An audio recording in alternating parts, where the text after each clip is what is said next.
should have some background music on my trailer a little bit. Mhm. Okay. Oh, we do have someone in chat. What is going on, everybody? My name is Anthony. Welcome to VR365, and we've got a special episode for you guys today. I am interviewing Doc OK. I kind of call him Doc Ock, though, because I'm thinking of Spider-Man and Doc Ock. But Doc OK, it's Oliver Kreylos from UC Davis. Am I pronouncing that right, or why don't you go ahead and give me the proper pronunciation? Yeah, well, first things first, it's actually supposed to be Doc Ock. Oh, it That's is the Doc joke. Ock. Okay. Yeah. When I graduated, one of my roommates back then came up to me and he's like, "You know, you're a supervillain now, right?" And I didn't get at all what he was getting at. And he said, "Well, you're Doc Ock now." And I wasn't familiar with Spider-Man, so I thought Doc Ock was a guy with a brain in a jar. But then the movie came out and I saw, the thing. Anyway, so it stuck. So it's actually Doc Ock. Yeah, that's the joke. Okay. And my name, if you're in the States, you would pronounce it Kreylos. Originally, it would be Kreylos, but whatever. Yeah. So close enough. Okay, yeah, because, I've seen, I'm going to turn down the volume on this little trailer now. I've seen your posts on the Oculus subreddit in a number of different threads, and I saw the Doc. Well, I always thought it was Doc Ock. I always said Doc Ock, Doc Ock, Doc Ock. And then I was talking to somebody, and they're like, it's Doc OK, right? Because it's Oliver Kreylos. And I was like, oh, really, man? I've been saying Doc Ock for like a year now or whatever. But I guess we're both right, kind of, right? It works on multiple levels, Okay, yes. okay. So why don't we start this interview off with just a little bit of background history about you. So you're at UC Davis right now, but how did that come about? Like, what are some of the different schools you maybe went to? And then how did you end up at UC Davis? And then after that, like, what are you actually doing at UC Davis? I wasn't sure exactly how to word that. It's complicated, let's just say. I have a weird position. I'm going to try to explain it in a sentence. But I do want to start out by saying, when we had our little pre-chat, you mentioned that for your entire life you had been wanting to be in movies, and that got you into PC gaming and now virtual reality.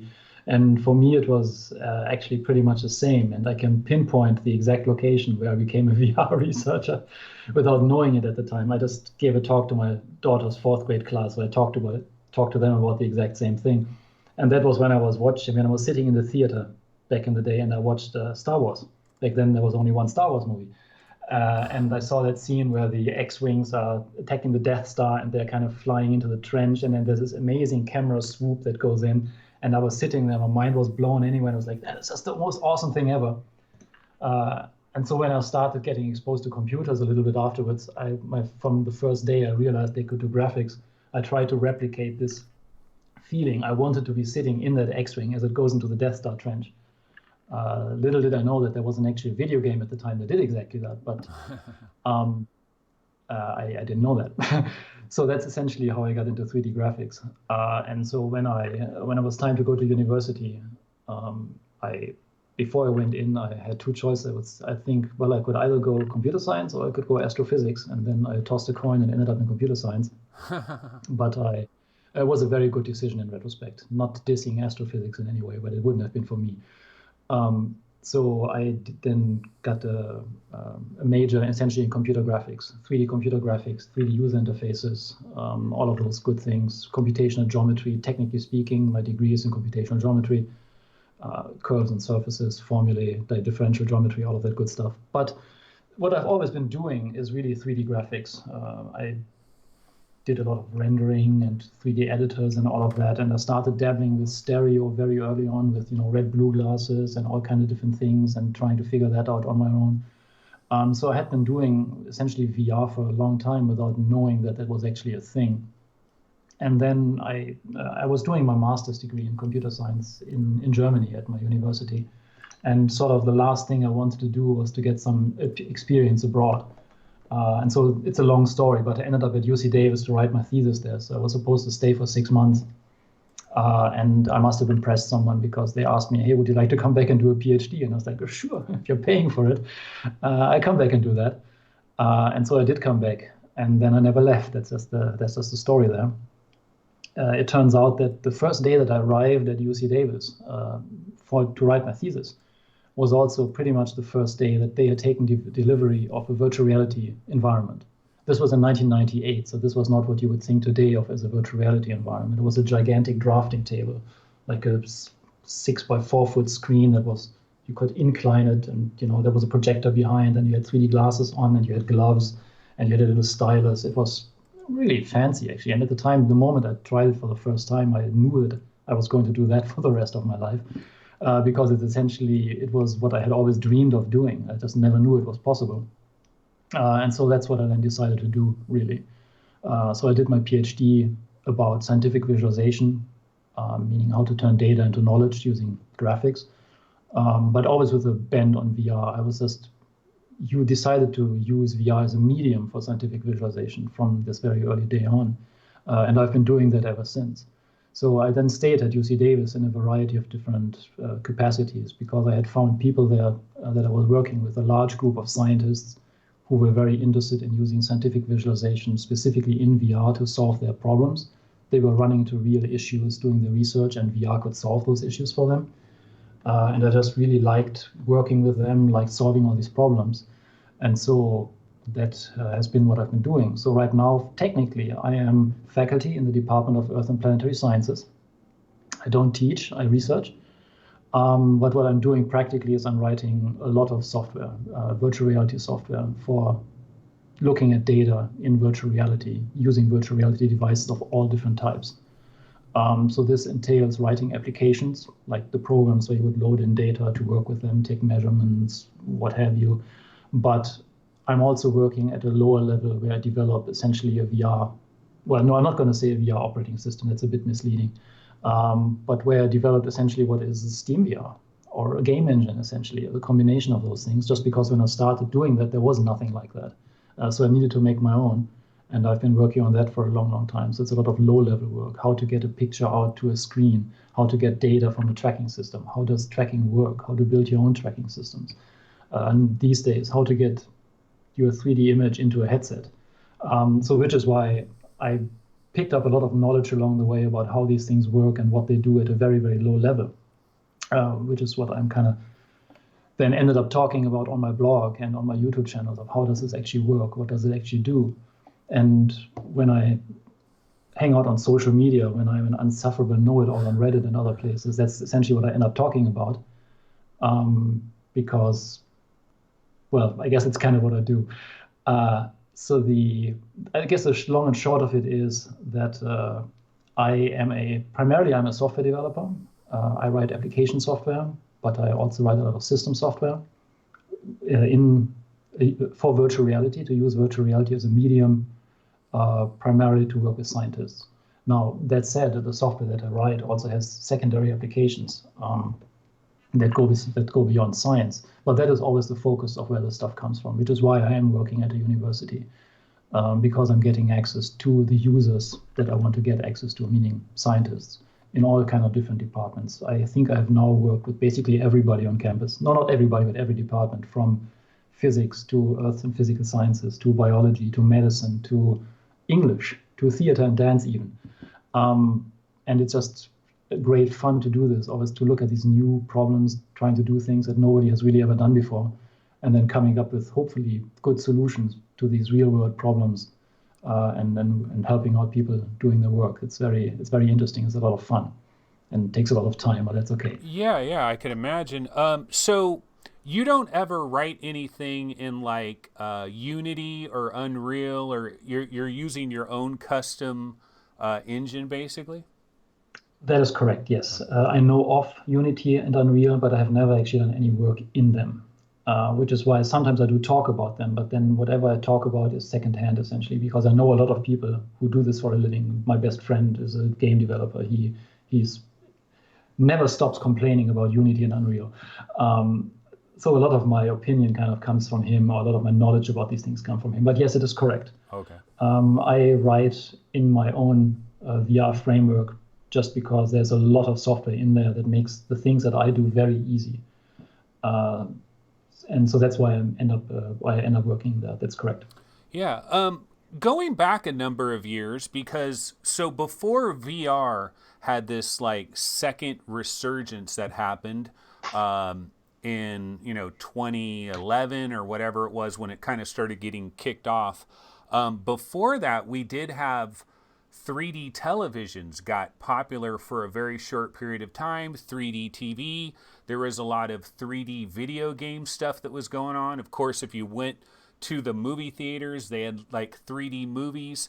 When that first started to take off, was that exciting for you? Because you kind of been working with that type of stuff way before then, and now it looks like, oh, this 3D thing is finally getting a little bit of a push. Was that kind of exciting period at all? Yeah, for an interesting reason, actually. I'm of two minds about that. On the one hand, the fact that 3D got popular was very good for us, because we are leeching off, let's just say, mass market commercialization. When I started out, the computer that ran my first VR system cost $200,000. And then a couple of years later, suddenly you could get one that was just as powerful for $2,000 because gaming graphics cards had come along. So if it weren't for computer gaming, we wouldn't have been able, like 15, 16, 17 years ago, to do the things we were doing. And kind of the same thing I was hoping would happen when 3D movies, 3D TVs became popular. At the time, the best and the cheapest VR system that I could build, and back then you had to build them, you couldn't buy them, that actually worked as a VR system, how we today understand what a VR system does, with good head tracking, good response, good field of view, and all of those things, set you back about $500,000. Wow. And suddenly, with the 3D TVs, I could put together a system that could do not quite the same thing, but could do almost the same thing for $10,000. And so for me, that was low-cost VR at the time. And I made a big thing about it. I wrote a couple of articles about it. There's a whole section on my webpage about low-cost VR. And if you go there today, it's a joke because the low-cost VR costs $10,000, but I left it up there for historical reasons. And that was super exciting. I was hoping that 3D TVs would become just the most popular thing ever and would be here to stay. There would be a lot of development of tracking technology, but it ended up never happening. And that is where I said I'm of two minds about this, because when it comes to what people were doing with the 3D TVs back then, I never liked that. I never liked 3D movies. I always thought they sucked because I have been doing VR at the time. And so I knew how restricted they were and how it was not really 3D. It was more like 2.5D at best. And all these artifacts you had, and you couldn't move your head, and all of those issues because there was no head tracking and there was no parallax and what have you. So I never actually enjoyed or was excited about 3D TVs for what they were, but for what they could be used for doing proper VR. And unfortunately, the mainstream interest in them died out before that really took off. It died out before cheap tracking systems became a thing, because nobody at the time really realized what you could do with a tracking system. I still remember back, you probably have seen that video that Johnny Lee Chang did, where he put a remote on a TV and tracked the camera, and then suddenly you had this holographic TV.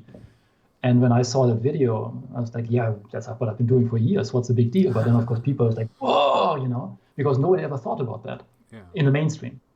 And so I was hoping that these kind of things would just take off and that tracking systems would become cheap. And it never happened, unfortunately, until much later, 7 years later or so. Not quite 7 years, let's say 5 years later, when then the Oculus Rift Kickstarter happened, and then it happened for real.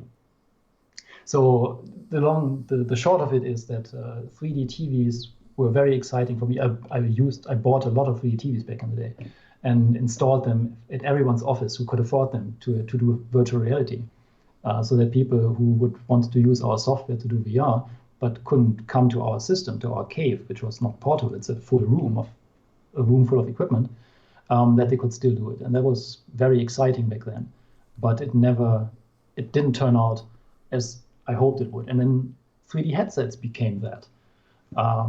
But I have to say, in retrospect, I missed the train on that one a little bit, because I didn't quite take them seriously initially, because I had very bad experience with VR headsets, because I had tried the ones that were older, that had been around in the early 2000s and so on. They were just really bad. So they kind of surprised me from the back, and then I had to play catch up when the Oculus Rift DK1 came out and so forth. Did you ever spend any time on a website called I think it was MTBS3, like meant to be seen in 3D? Did you ever spend time there? A very little bit. And it turns out that people that were talking about things that I, at the time, did not find particularly interesting. So I didn't spend as much time there as I should have. Because if I had spent much more time there, I think that things would have gone very differently. Yeah, you probably would have been one of the Oculus founders, right? It is very probable, yes. That's amazing. Yeah, because I used to spend a lot of time on that forum, and I saw people talking about headsets. Like I saw people talking about that, and I would see some pictures and stuff, and I thought, oh man, that's not ready. You know, it's nowhere near. So I didn't really bother with it. I was more focused on 3D games, 3D movies, 3D TV, the standard 3D TV stuff. That's what I was really interested in. But little did I know, like Palmer Luckey was there, and all these people were there, and they were talking about the headsets. I saw some of those threads. I just never dived into them. But yeah, it's interesting Yeah, you bring that up. I didn't see that thread at the time because I went to what was it? MTBS.com, MTBS3D.com. I went there once in a while when I was looking up something. But like I said, they were focusing on headsets. And I had a couple of those consumer headsets at the time because I was trying to stay in touch. But little did I know that the stuff that I could buy at the time would become obsolete just a year later. And so because I had my Cave and I had my other VR systems and I knew how they worked and I knew how the headsets back then worked, I didn't take it seriously. And that was my mistake. I thought, oh, this is not going to take off until 10 years down the line. And yeah, I had not paid enough attention. Had I paid more attention, things would have been different. And I'm kicking myself for that now, obviously. But I've been trying to make up for it ever since. Yeah. By now paying attention to the commercial VR market. Well, you're doing good things. You're doing great things for education and for science. So you don't have the Ferrari in the driveway, but oh well, it's not too bad, right? But thinking about the 3D thing, right? Because a lot of people will bring this up. A lot of the VR naysayers, and there might be less of them now, but they were very loud and very boisterous just a couple of years ago. But they would always bring up 3D TV. And so, like, when somebody gets excited about virtual reality, they're like, yeah, it's just 3D TV all over again. It's going to die. It's only going to last a couple of years. Do you really believe that this will be different? Like, do you think that there's any possibility that VR and AR won't be a seriously dominating platform that we use or format that we use for a pretty good chunk of time? I have no doubt. I have talked a lot to those naysayers. I know them very well. I have talked a lot to naysayers for 20 years because that's actually one of my problems that I used to have to justify. I would like to get some money from you to develop a piece of VR software. And people would say, VR is just junk, doesn't work. And then I would like to say, but we are using it and it works, but you have to bring people in. And anyway, you know how it works. So my point being that, yes, I talked a lot to people who said, VR, just a gimmick. It's just like 3D TVs. And it's a little bit hard to argue because how do you explain to someone that, no, it's actually a totally different thing? And if you've tried VR, you know how it's a totally different thing. And I knew it was a totally different thing because I had VR and I had 3D movies. I loved VR.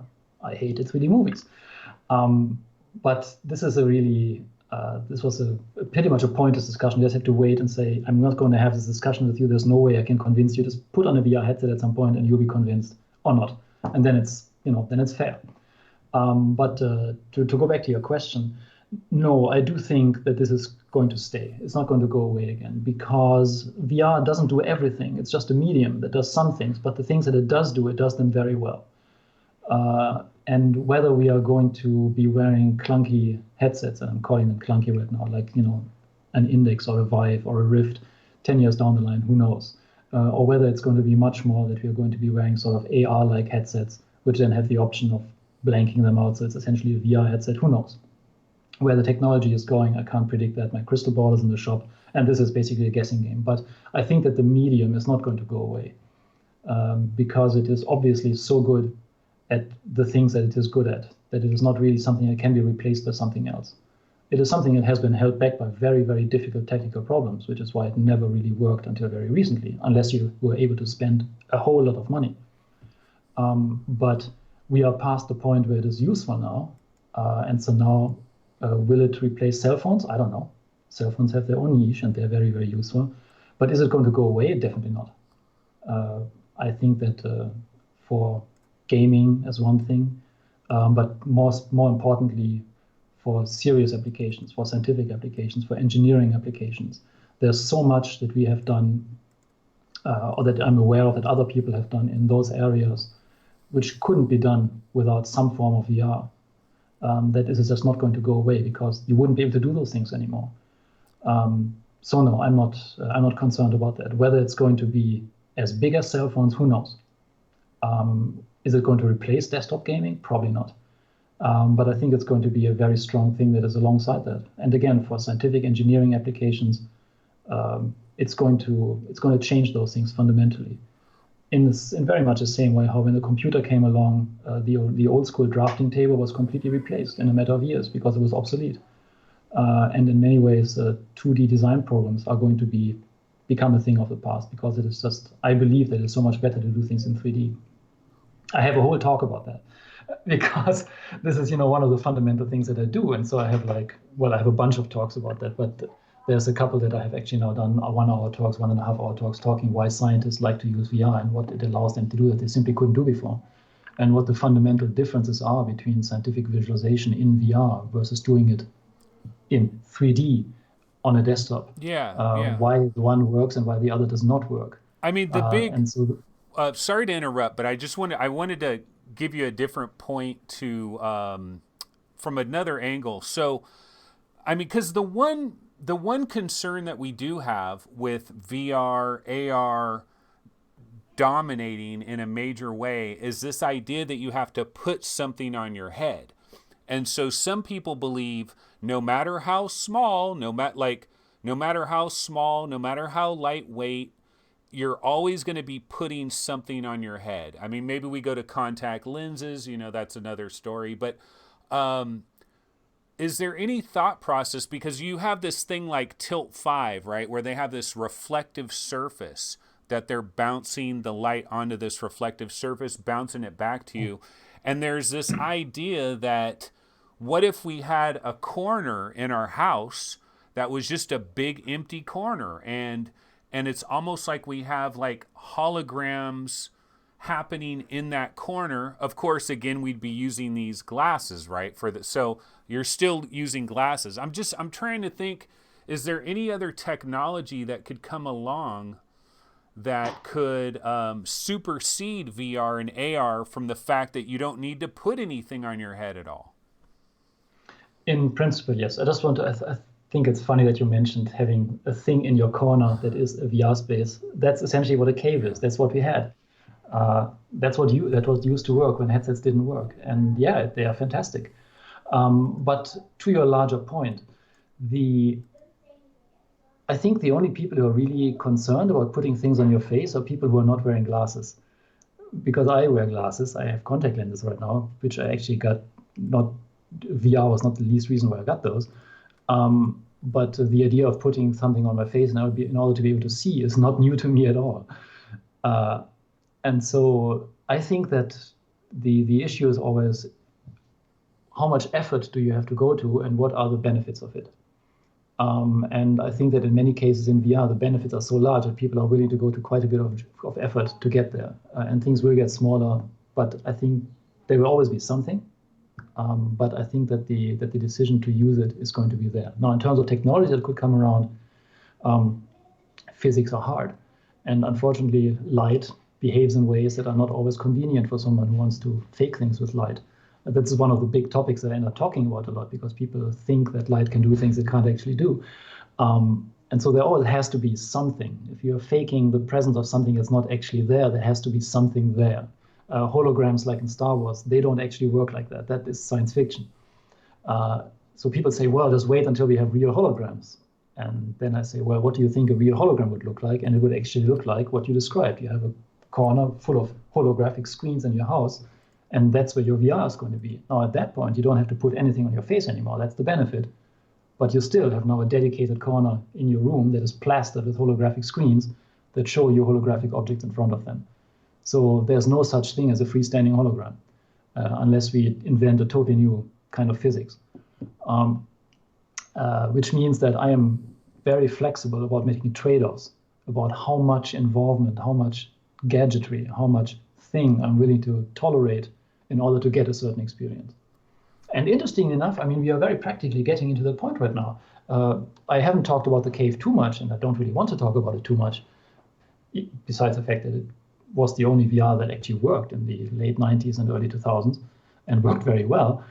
But since we are transitioning now in our lab away from the cave, which is currently broken down due to projector failure, to using commercial headsets, we have the exact same software running on both of them, because fortunately my software was portable enough to do that. But now we are realizing the difference in user experience and the quality of user experience between those two systems. And so now we are suddenly seeing exactly what the cost is of not having something on your face, but of specifically having a Vive or a Vive Pro or an Oculus Rift on your face. And so we are seeing that our users are not as comfortable as they used to be for a variety of reasons. There's a whole other talk that I could give now why that is and why I think that is. But the bottom line is that our users are not as, hang on, I'm lacking a word right now. They're not as efficient anymore. They're not as productive. That's the word. They're not as productive anymore because they can't really easily spend as much time in VR as they used to. It used to be that people would come in if they had a really pressing problem, they had collected some new data, some event that happened, an earthquake, a landslide, a forest fire, and they would spend 6-8 hours in the cave just working in VR and doing the science they needed to do, and they would be able to do it. But now with the headsets, they get really tired of them after an hour, 2 hours maybe, for all the reasons. It gets uncomfortable, they get Vive face, it gets hot, they get slightly dizzy, they get kind of uneasy because they are not seeing the real environment. Is someone watching me? Is someone stealing my stuff? All of those things. And so a lot of my work recently has actually been focused on how to get as much of the old cave experience into the headsets, where the cave, and I had just discussion with someone else like the hour before, where there's the medium and the content, right? So VR is both a medium and a content, and the headset is VR as a medium and VR as a content. But then there's this whole continuum between AR, mixed reality, and VR. And without going into too much detail, a cave is VR content in a mixed reality medium, because you're seeing your own body, you're seeing other people, in addition to the virtual objects that are floating around. And so we are missing that mixed reality aspect, and we're trying to replicate that now in the headsets through technical means, bringing in avatars, having 3D video, having collaborative systems, all of that. But it's hard. Do you so that's where I see. Do you think bringing that stuff in is going to reduce the friction, because see, like when you use a VR headset, this is a question that I wanted to ask you actually, is in some of the VR experiences out there, they will have like a retro gaming experience where it's like a bedroom from the 1990s. Okay, it's a bedroom from the 1990s, and there's a peanut butter and jelly sandwich and a Capri Sun, and it's a little TV and Sonic the Hedgehog. They're like trying to do this retro thing, right? And I always tell people that I don't know that I would spend a lot of time doing that, because when I'm wearing a VR headset, I feel like there's a price that we pay. And I think this is what you're talking about here. And what it is like you wear a VR headset and you're playing a game, or you're doing some kind of experience for an hour and a half, 45 minutes, 2 hours. But when you come out of that headset, at least for me personally, when I come out of it, it's like the equivalent of watching a matinee at a movie theater in the daytime, and you go out the door, and then bam, bright light. You're kind of like, you kind of have this like, you kind of feel worn down a little bit. And the question that I had for you is, what do you think is the main culprit behind that? Is it the refresh rate? Do we need like 400 hertz, 500 hertz? Like, what is it the field of view? Is it just the weight of the thing? Is it all these things combined? Probably. What do you think about that? I don't really have any research to back this up yet. And I can't really tell you what it is. I have a couple of hunches, more or less. And I think the unease that we are seeing, this friction that you're referring to, the price you pay, is due to a sort of a combination of a lot of very subtle factors. the weight, the fact that you have something that you feel you have something on your face, the fact that you are not seeing your real body. We are used to seeing our real body. So if it's suddenly not there, you feel uneasy about that. The disconnect you feel from your real environment. So all of those are some of these causes. And I want to clarify a little bit because when you started what you were saying, I thought you were going in a different direction. I thought you were going the direction, and I'm now saying something that somebody else said, but when I put a VR headset on, I don't want my real environment to be there. I want to be transported somewhere else. I don't want to see my own body. I want to be Captain America or something like that, right? Yeah. So for us, that is totally not the point of doing VR. For us, VR is just a way of getting stuff done. And so we are trying to make it as comfortable for you as possible to do that. And so that is why we are bringing in the real physical environment. When you come to our lab and you put the headset on, in the headset, you're going to see a more or less accurate representation of the lab now in VR. When I say more or less accurate, I mean things are where they are, but it's I hand modeled that whole thing, so it's not like photorealistic. But there's a desk, there's the keyboard, there's the monitor, all those things, in order to just kind of give you the feeling that yes, I'm still in this space. And then when the people start doing their work, they bring data in. But the data is not an entire environment. They might be looking at, I don't know, you've seen some of my videos, they might be looking at a medical CAT scan. And so now that CAT scan is going to be floating in the lab. So it's still there. It's going to act as a background just to make it more comfortable. And we found that there is a noticeable difference, that people are a lot more comfortable when they have these things, that they can spend more time, that they don't feel uneasy, that they can get their work done better. So there's a benefit to that. So to now go back to your question, I can't pinpoint exactly what it is. And I can't tell you, yes, the moment we get beyond 400 hertz update rate, it's going to be fine. I can't tell you that, because that is definitely not the only factor. There's a lot of things going on. Our body is very well attuned of where things are. We have evolved to being very well attuned with our bodies. And when you suddenly take our body away, or you replace it with something else, or it is not exactly replicated, then we are getting all of these very subtle, very subconscious uneasiness feelings that just make us not want to be in there. And if you're doing something super exciting, you might be able to drown that out for a while. You might be able to ignore this nagging unease because you're playing Half-Life Alyx, which I haven't actually played, but I hear it's great. And so you're willing to do this, but then when you come out, you suddenly feel this real fatigue, and suddenly you might get late onset motion sickness, which sometimes I suffer from, and it's just you're feeling miserable, but you were willing to do it. But we are trying to still minimize those things. And actually, just as an aside to your question of do we need 400 hertz displays, I did an experiment in the Oculus Rift DK2 days where I kind of abused the way how the image from the computer is sent to the headset. And I was able to essentially, I call it like zero latency rendering. It wasn't actually zero latency, but it was extremely low latency rendering. And I was blown away by the difference between rendering at that point it was 72 hertz for the Rift DK2 versus essentially 1000 hertz, which I was rendering with this experimental mode, how just totally different it was. So yes, we are not quite there yet. Even at 144, our brains are still attuned to picking up these things. But I don't think there's some hard threshold where it's like, once you go beyond this, it's going to be perfect. I think there's going to be this diminishing returns, that as you increase the amount of effort you spend on VR, that the discomfort will go down. And I mean, it's already low, that the discomfort will go down further and further, but it will not really ever go away, because reality, unfortunately, is zero latency. Well, I mean, relativity and stuff, but you know what I mean. What about like, one of the arguments that I've always had, this is kind of a different question a little bit, but you're kind of on the topic, so I thought I'd insert this here. But I'm kind of a presence junkie, where I want to feel presence.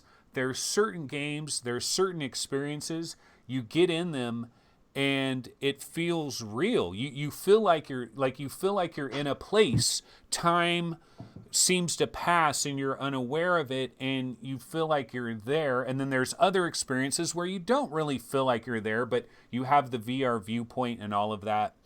And one of the questions I did have for you actually is, do you think we'll ever be able to quantify presence? Maybe not perfectly, but maybe we could look at, say, like vital statistics of the person that's in there, and you could somehow you could tell by their, I don't know, by their heart rate or something, like Is there any way we're going to be able to determine, oh, this delivers way more presence? Like, are we ever going to figure that out, or is it always going to be like a mysterious thing? Now, that is actually a whole research area unto itself in the academic field of virtual reality, and I'm unfortunately not an expert in that. There's a journal that's literally called Presence. Uh, and So I have dabbled in that, and I have a couple of opinions on that. I think, I do not know. Right now, even though the idea of presence has been studied for probably more than 30 years, I don't think there's at this point really an agreed upon definition of what it actually is, unless something new came out that I'm not aware of, but I'm just going to say it now anyway. But I do believe that the feeling of being there is mirrored by our body in some kind of subconscious form. And I have been observing this in myself, and I've been observing it in other people. And so I think that something can be measured about how much somebody's body and brain at a subconscious level believes that they are in a place that they are not, which I think is one definition of present that is being thrown around. And I noticed that by myself fairly early on, when I started getting into VR, that one of the sort of toy demonstration programs that are made for our cave when we had it back in the day when we started installing it was I had a renderer for Quake 1 levels because I liked playing Quake 1 before I got too old for it. There was an open source renderer available. I made a VR version of it and ran it in our cave, and it was just some fun thing to show people. And I noticed that when I was in there, I had a specific physiological reaction to that. For example, I mean, Quake 1 it has a high degree of verticality, and I am afraid of heights. So when I would be standing on one of those ledges and looking down, my toes would start tingling, which is the physiological response I have to actual height. My stomach would get kind of uneasy. So that was for me a clear measurement of that my body believed I was actually in the space, I was present. And then there was another thing I like to do, and that worked for every single person I've ever tried it on. You bring them up to a high ledge and you make them jump down. And first of all, they will refuse to do it, of course, because that's good. They're believing that there's an actual abyss there. But then once you coax them into it and they do it, everybody behaved in very repeatable ways. And that is, I'm not going to stand up now, but when they were going down, they go like, whoop. And then when they land, they go whoop. And every single person. And even me, I had done it for like 10 years by the time, and it still happened to me. So that for me was like a way to measure present. Even though I had written the software, I'd been in this environment for 10 years, my body still believed it was real. And so here was an interesting thing.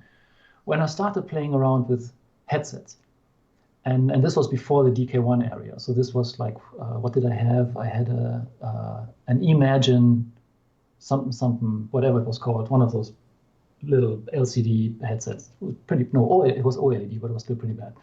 And I had 60 degree of freedom head tracker on it. I had handheld controllers. I had the whole shebang. But when I ran the program on that one, I never got those feelings. So I was not as present in that one as I was in the cave. And then when the real headsets came around, the Vive and the Oculus Rift and so forth, it's kind of in the middle there. I don't know why that is. Maybe just because I was exposed to the cave first, or maybe it is because you do see your body, so you have your body believes even stronger that you're really there. Who knows? But I'm getting off topic. My point being is that I think that we might not be able to define exactly what presence is, but I think we are able to measure it in a reasonable way using physiological responses of the body. In the same way that we don't actually know what intelligence is, but we still have IQ tests. Yeah. So there is something measurable there. And there are quantifiable differences between different type of experiences and different type of environments. And I think that this is something to be looked into, and that this is something that you also could evaluate the quality of a VR experience or a VR game. If you take two different games and you run them on the same hardware, where you should have the same level of presence, can you measure differences? And I think you should be, because I noticed it on myself. I mean, one of the early things I tried when I got the Vive DK1 back then was budget cuts, the demo. And for me, that was the most present I'd ever felt in a headset, where I was leaning against the door and looking around if a robot could see me, and I was just, very close to falling over. And then I have done a lot of other things, and I don't play very much in VR, I gotta say. And also have been really busy recently, so I haven't touched a lot of things I do have. But it was a standout for me in the level of presence I felt than other things that I had tried. So that was very interesting, that there is really a difference, not just in the hardware, which I think there clearly is, but also in how the software exploits it. And I don't know if I would call myself a presence junkie, but it's very pleasurable. It's like you believe it. It just takes you more into the experience. It's more than just immersion, for sure. I think the words presence and immersion should not be mixed up. They seem to be different things. So I think it's measurable. I think we don't know what it is unless recently someone found out, but I think it is definitely measurable. And I think it's an important quantity about VR hardware and about VR software. You know, one thing you brought up in that explanation there, you talked about the fear of heights. And that is an interesting point because when I first got my HTC Vive, so here's the thing, I had never tried any VR of any kind, Daydream or anything, like no cheapo VR, no Gear VR, nothing. I had never ever tried VR. And what happened was at Mobile World Congress, I believe it was 2015, in Barcelona, when they first showed off Steam VR and the lighthouses, and it was like the holodeck. It's like, wow, they got the holodeck. You know, they got a volumetric rectangle area that is a VR world that you could be in. It might be kind of small, but it's pretty incredible. And so I ordered an HTC Vive, and when I first got it, the very first, I did the Steam VR tutorial and stuff like that. But in the first month that I had it, I was in all kinds of different experiences, and I was scared to death in a lot of these experiences because I have a very strong fear of heights. I'm not sure if you've ever heard of this game. It's called Fantastic Contraption, but it was a very early. Yeah. Okay. So that game, it was part of the demo software that came with the DK1. Yeah, when you're first in Fantastic Contraption, you're like thousands of miles up in the air, and you're on a very small platform that is 8 feet by 8 feet. And I literally, when I would play this, I would sit down on the ground and get in the very middle because I felt safer, because I wasn't close to the edge. That's how powerful it was. But see, here's the interesting thing about it, is that has all gone away. Like I could be on the top of the Empire State Building looking over the edge, and maybe it's because it's not photoreal enough, or my brain on a subconscious level knows, I know this trick. This isn't real. I don't know what it is, but one thing that I've heard, a buddy of mine told me that he didn't play any VR for a month, and then he came back and played VR, and it was like he never played VR. It's like he got back the fear of heights. He got back more of that immersion. It's almost like we get accustomed to it. We acquire a comfort level to it. Yeah, so there could be multiple things going on. I mean, for one thing is that, like you said, due to longer term exposure to VR, your brain learns that it's not real. And so that's why your feeling of presence or your feeling of immersion could go down, which is why you might not feel fear of heights later. But it could also be the other way around. It could actually be that the exposure to your fear of heights cured you of your fear of heights. I mean, VR is a very effective phobia treatment. It has been used for that for decades, and it works. It provably works. So it could really be both of those things. And it's a really good question, and I do not know if there's a unique answer, because it seems to depend on the person, whether you get used to VR in the sense that it stops being impressive, that you stop feeling presence. And some people say you do, but then on the other hand, from observing myself, for me, that never quite happened. I was telling about the Quake thing in the cave and how that never changed for me, even after 10 years. No, I wasn't doing this every day. Maybe that's why, but I don't know. That's really a very good question that I do not know. So with long-term exposure to VR comes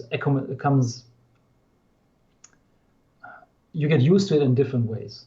You get used to it in a level that your brain might think is not real, but also it might affect actually how your brain works in the real life. So those things, I think, is very hard to suss out those two aspects, which is actually going on and what is going on. So that is some neuroscience work that I'm also unfortunately not qualified to talk about.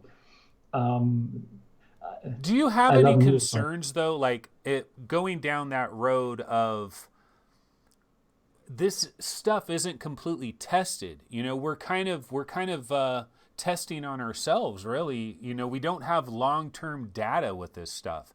Is there any concern at all that we could be getting in some kind of VR experiences where we're basically tricking our brain in ways that might have long-term ramifications that we're not realizing? I mean, like, I don't know if you have kids. Do you put your kids in VR? Is there any worry there? Do you think it's perfectly safe, or do you think there could be experiences where we start tricking our brain? Because I tried the Euclidean geometry, the T for God. I don't know if you tried T for God, where I it haven't like, tried yeah, that, but I'm aware of okay. it. Because I did that one day, right, and then the very next day I was at my job and I was just at my desk, and for a split second the entire world just kind of went zzz, just for a second. It just like tilted. And I was like, whoa, that was really, but it was just a split second. I didn't really worry about it too much, but I remembered that I played T for God yesterday. And I'm like, oh my God, is that changing is that an after effect? Yeah, that is a really important and a really good question, and that there is no answer to that, and there won't be an answer to that for a long time, because how do you study this kind of thing? There are two ways of studying the effect of something. Either you expose a group of people to it, and you also expose a control group, and then at the end of your experiment, you check if there are differences. And if you have the feeling that something that is not life critical is dangerous, then doing those kind of experiments is in many ways highly unethical. So this is not going to get done. And the other way is a longitudinal study where you just follow a group that voluntarily exposes themselves to something that could potentially be dangerous, and you follow them over a long, long, long time. And then at the end of this very long time, you statistically evaluate whether people in the group that exposed themselves have different outcomes, health outcomes, whatever, than your control group. I mean, that's, for example, the way how the study was done to figure out whether cell phones cause cancer, because you can't expose someone to something you think will cause cancer. That doesn't work like that. But you can follow a group that has a cell phone and see if they get more cancer than other people. Turns out, no, they don't. Not really surprising, but still, it was a long-term study that just concluded, like, I don't know, last year or so. So this is going to happen in VR. There are going to be studies following people around who have been using it from an early age, and maybe in 30 years we learn that there is an effect. Am I actually concerned that there's going to be neurological effects? No, I'm not very much concerned. Now, I'm not a neuroscientist, so I'm not an expert on this. But from what I have seen, and I have worked with neuroscientists, I'm actually involved in a neuroscience project. Well, right now it was moved to the University of Austin, so I stopped being involved recently. But anyway, I was involved in it for years, where it doesn't seem like there are negative neurological impacts from it. There are potential issues with vision development that we know of, because one of the things that VR headsets currently do not simulate well is some aspects of our vision, specifically how accommodation and vergence work. And I've been talking about that at length in many contexts. And this actually is one reason why people sometimes get a very odd feeling after they have spent a lot of time in VR and then go into the real world. Their vision doesn't seem to work quite right. And I think that's important to keep in mind. You don't want to maybe, I was jokingly say, don't operate heavy machinery, don't drive a car, don't do brain surgery right after spending 4 hours in VR. But these are temporary effects. And our brains are amazingly elastic, that they snap back from certain experience. They get used to things. So I think there is not really a mechanism by which VR could really seriously and in a plastic way, meaning in an irreversible way, damage our brains. There's one study that always gets trotted out. It was done by a neuroscientist at UCLA, where they put rats in a VR environment, and then they found out that their brains weren't properly stimulated. Oh, yeah. And there's nothing particularly wrong with that study. The study was done well. The problem is that people misinterpret the results of that study, because what they put those rats into was not a VR environment. It was a bunch of flat screens playing first-person video games. And as people who have VR, we know that there's a fundamental difference between playing a video game in VR versus playing it on a flat monitor using keyboard and mouse. That's essentially what those rats were doing.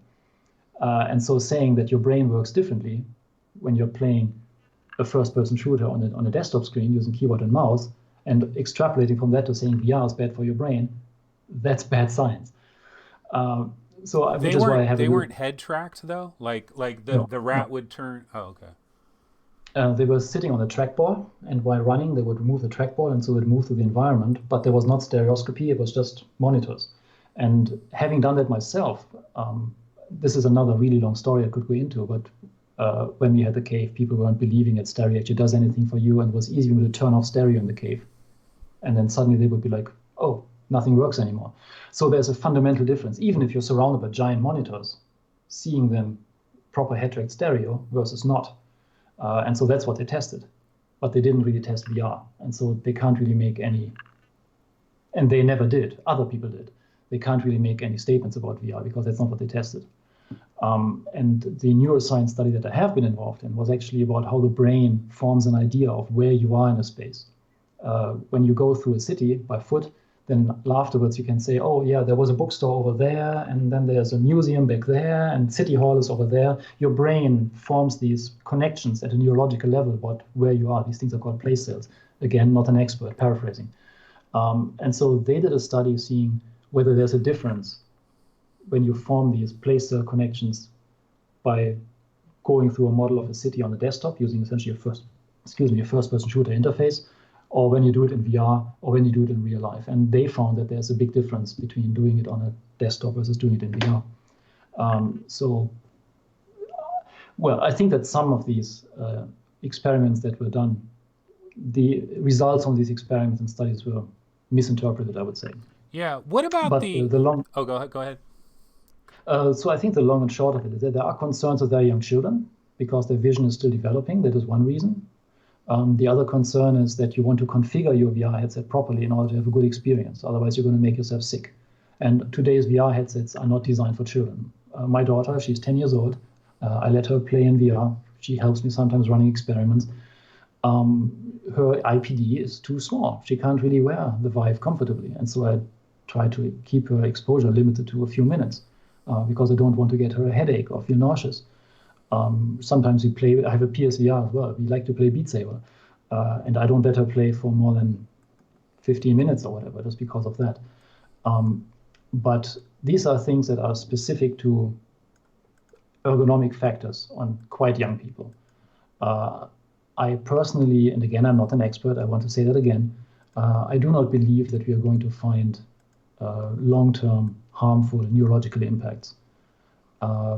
What we are going to find, though, and that is sort of the other way around, is that actually, because VR experiences are so real to your brain on a different level than desktop or movie or even 3D movie experiences are, I think we're going to see some trauma. Yeah. We're going to see some actual PTSD. We're going to see some actually people having a really bad time being traumatized in VR. I think we're going to see that. And we have to be careful about that. And it's our responsibility as developers to not do it on purpose. So there's a whole lot of issues going on that people really don't like to talk about. It's like, griefing in VR. Is it worse than griefing in Counter-Strike? And I think, yes, it absolutely is. Is it assault? Probably not. Is it somewhere in between? Is it close to this? There's all issues that we're going to investigate as time passes and this goes more mainstream.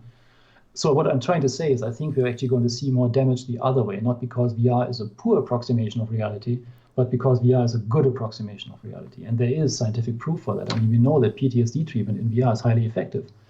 So if VR can treat PTSD, then it can also cause PTSD. Yeah. What about? Are we going to see that? Yeah, actually, that's exactly what I was going to talk. You automatically went into that, but that was the next question I had for you. Is see the horror genre in VR is extremely popular right now because if you get into a horror game, the graphics don't have to be that good. You're walking down a dark hallway. And if it's got good 3D audio and you start to, your mind starts playing tricks on you. You're thinking, oh my God, what's at the end of this hallway? It's going to be terrifying, and it might be nothing, but you're thinking of worst case scenarios, and you're sealed. You're in the game, but people love these horror games. They're like the most popular thing out there. I mean, one of the most popular genres in VR. So they're going to keep making them. Now the thing is, our field of view is not human field of view yet. We don't have photoreal graphics yet. So we have a lot of artificial things that are kind of holding the experience back a little bit. But what happens when our field of view gets a lot bigger the resolution goes up dramatically. These things start looking more real. Is someone going to die in VR? Like they'll act, because we've heard stories of like a violent murder takes place and somebody witnesses the murder and they die because they had a heart attack because they got so freaked out by what was happening right there that it triggered a cardiac event. Is that like pretty much inevitable that we're going to see that at some point? And does the FTC or does any kind of governing agency need to consider this possibility at some point? Yes, I don't know. So horror games, excuse me, I'm kind of chewing on it's okay. And I probably might have to step out for 10 seconds in a bit to get in your cup of tea. No problem.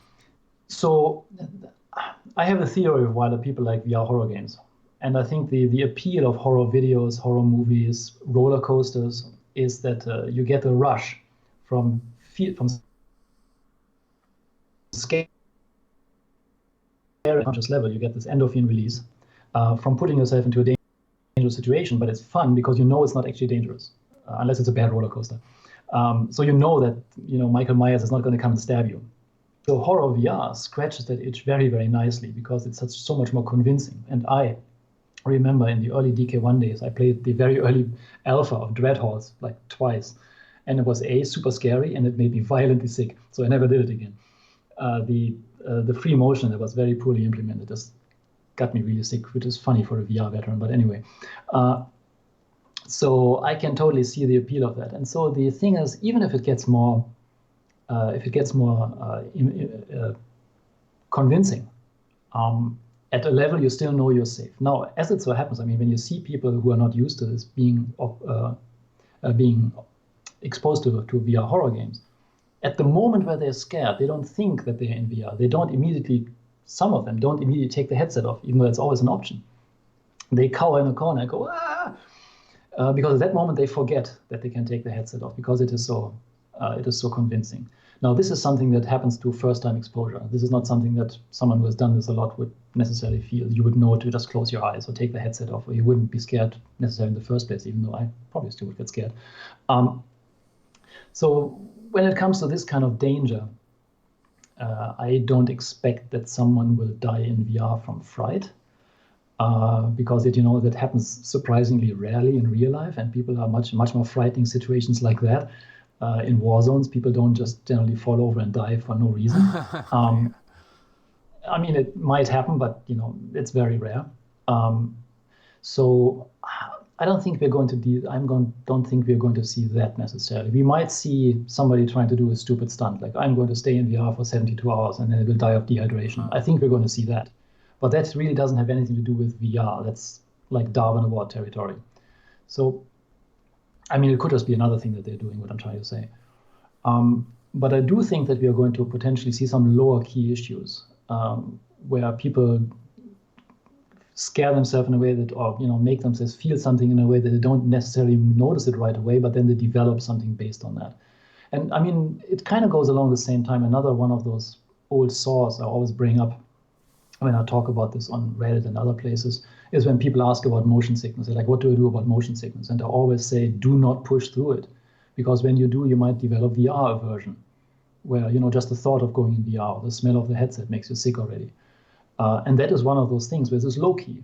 You're in this thing, you're having fun, you're playing a game you like, but your body really doesn't like it. And so your body reacts to it by making you, by revenge on you, by making you very, very sick. And by giving you a sick feeling, even when you later on then come back when there's no real trigger for it.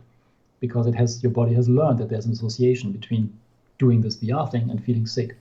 So I'm trying to extrapolate from that to also other things that could go wrong, where you just cause yourself some trauma, not just that you immediately fall over and die, but in the sense that you might actually develop some kind of aversion, so that you might develop some fears that you didn't have before. I think we're going to see that probably.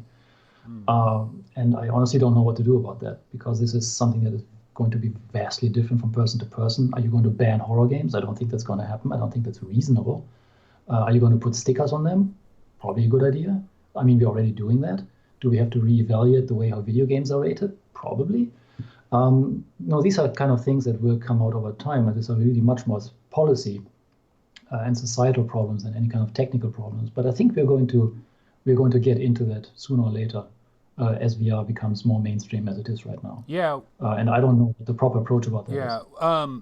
What about like brain-computer interfaces? Because I mean, we've heard some talk about that. I don't know if you recently heard Gabe Newell, the main guy at Valve. That he's the primary guy at Valve, right?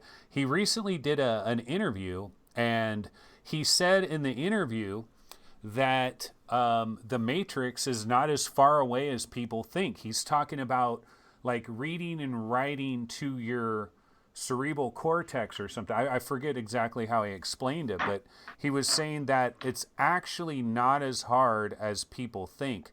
I know this is like real way off into the future type stuff here. I mean, it depends on who you talk to. Some people say it's way closer than you think. Some people say, that's like 30, 40 years away. Don't even worry about it. But when we do have that, would that then do we need to reevaluate all these types of things, because then the experience is so incredibly real? Could that, I mean, I would imagine PTSD would be increased 100-fold, when you're just getting that visual information, like you really believe you're somewhere else. Well, let's, to answer the second question first, let's just pretend for a moment that something like the Matrix is doable. And in that case, I mean, you're getting to all kinds of other issues, because if you can override someone's brain to that point, you get them to a point where they cannot extricate themselves from the situation. You cannot take the headset off anymore because the nerves to your muscles might be controlled by someone else. So that is a whole other discussion that is way beyond VR, that it goes into, autonomous body control and what have you. Those are going to be huge cans of worms if this ever becomes possible. Now, will it? I mean, brain-computer interfaces are one thing, but if you look at what currently is going on with brain-computer interfaces, it's mostly monkeys poking with sticks at computers.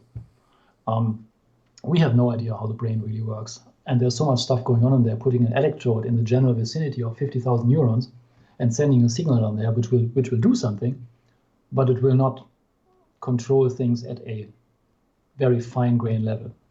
What I'm trying to say is you can electroshock someone and the hand will go up involuntarily. But you will not be able to put an electrode somewhere in the brain right now and make them write out a sentence, because we don't have that kind of control. We don't even know how that works. So the question is always, when people talk about brain-computer interfaces, what level are they talking about? Are they talking about these kind of gross physiological responses that we can already do, which brain surgeons do when they probe their brain function during surgery, but just poking it essentially and seeing what happens? But that's what they're doing. They don't know what they're doing. They're trying to find out where they are in the brain, and these are experts, and they're poking it, and they're judging what they're doing by the reaction of the patient. So it's not like they're knowing what they're doing ahead of time. It's just a trial and error kind of thing. And so I would say that a brain-computer interface to the point where you would be able to override someone's control and inputs to the level that we see in fiction like The Matrix, I would say that is probably way off. Yeah. But then again, I am not at all an expert in this. And I'm going to be continually amazed by things people come up with. I mean, even very crude ideas like electrogalvanic stimulation of the vestibular system. That's like, when I heard about it first, I was like, I didn't think that could be done. But, in retrospect, it makes sense. But if you think about how impressive that is and how crude it is, what we're talking about here is, I think, pretty far off. Okay. So did you wanna like go make tea real quick or anything like that? Or I'm gonna step out for like 30 seconds and be right back. Sure. Yeah, go ahead. No problem. Okay. How's it going, everybody? So I'm looking at questions here. I know we kind of got off beat here because I need to get into more of like IPD, dynamic foveated rendering, these kinds of things. I know we've got actual real questions, but basically what I was doing is, based on what Oliver was talking about, it reminded me of certain things, so went in those directions. Yeah, no problem. Okay, I think it was actually less than 30 seconds. Okay. Are you ready? Ready to go? Yes. Okay, so one of the topics, this is kind of this is a topic that is close to my heart from the standpoint of I've got a higher than usual IPD. Okay, and so one of the questions I have for you is there's people out there that have an IPD that is like 64.5 or 65 or 63 and a half, and they're in a very good spot. For a lot of these VR headsets, they're kind of dialed into that. But then you have the outliers, people where their IPDs are way big, people where their IPDs are really tiny, and those people, a lot of them are still using the same headset and they're just kind of dealing with it. The question I have for you is, how big of a difference is it? Look, for example, my IPD is 70/71. It's like right there at 70 and 71. And I tried a Rift S for a little while, and it just ultimately, it wasn't so much like a blurriness or the scale of objects was off, but for me, one of the big problems I had is the field of view seemed like it was squeezed in. Like it felt like I lost a lot of field of view, and for me, that was the breaking point. Basically, I sent the Rift S back. I don't have a Rift S. I would love to use one. I have a Valve Index, which is like my daily driver type of thing, and then I do have an Oculus CV1 that I use for like the native Oculus experiences where I don't want to go through Revive and I want my controls to be dialed in. But people that are these outliers, are they getting a much different experience than the guy that's 64.5? Yeah. That is the shortest answer I can possibly give, because this is a huge topic. And I have actually spent a lot of time thinking about that. And I have made some hilarious mistakes early on, which I left for the world to see, but I'm not going to point you at them right now. This is a huge topic because I think that VR needs to be convincing, so it needs to be done right, and that requires very careful calibration. And so dealing with facial distances of people is close to my heart, and I've done a lot of thinking about it. And because I write my own VR software, I had to think about this carefully. How do the physiological differences affect what you're showing, and how you present the things, and can you correct for everything? And so the main issue, let's keep it simple and let's focus on one particular aspect, and let's talk about what happens to someone who is IPD. And I want to mention just once that it should be IOD, interocular distance. What you really need is a distance between the centers of your eyeballs, which is a constant, as opposed to the distance between your pupils, which changes as you look around and verge. But I myself often just mix them up. It doesn't really matter. Just wanted to say it once. So what happens to someone who is IPD, I'm going to say it right now, is at the outer edge or the inner end of the bell curve. And fortunately for us, unfortunately for VR makers, the bell curve is very tight. The population average is like 63.5 for men. I think it is. I have the number not in my head right now. It's a little bit smaller for women, but the curve is very narrow. 90% of people are in a few millimeters. And the human eyeball is almost exactly 1 inch apart for pretty much everybody. Sorry, 1 inch in diameter for pretty much everybody. So what are the effects that you have when you're out of range? And there are two different areas where things go wrong. And one of them is the really physical and optical, and the other one is the perceptual. And both of those cause problems. And I want to talk about the physical optical first, because that is the one that is harder to deal with. When you're looking at a lens, and all VR headsets these days have lenses in them because that's what makes them work. When you're looking at a lens from the optical axis, you kind of get the optimal experience. You're getting optimal clarity, you're getting minimal distortion and so forth. When you look at it from an angle, when the optical center of your eye is off the optical axis of the lens, you're getting increasing distortion. That is distortion, the kind of distortion that cannot be corrected. It's blurriness. It's not just, and you urged me against using the word, it's not just chromatic aberration or geometric lens distortion. It is blurriness, and you can't fix blurriness in software. Well, not really. There are some ways of messing with it, but you can't really fix it. So when you're off the physical lens axis, you're going to have a problem no matter what else is happening. It's just going to look blurry to you, and the blurriness depends on where you are, and it also depends on the type of lens. So you can some lenses are more flexible than others, and the details of lens design, that's, people write dissertations about those.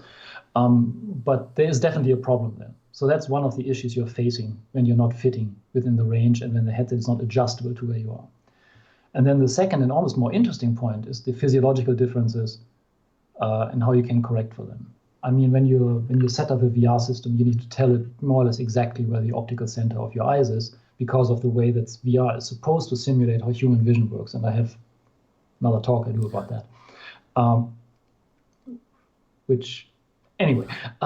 So you should do it the right way. You need to know where the eyes are, and you need to set everything up. Where's the virtual screen? Where are the eyes? And so you need to configure this for people who put on a headset in order to give them a good experience. Otherwise, they will not have a good experience. Things will look distorted. Things will wobble as you move around, as you rotate your head. You will get the effect is called pupil swim, and things as you look around just seem to wobble around. But the cause is also pupil swim. It's a word with two meanings. Anyway, it will make you uneasiness. It will make you uneasy. It will make you sick eventually if it's misconfigured.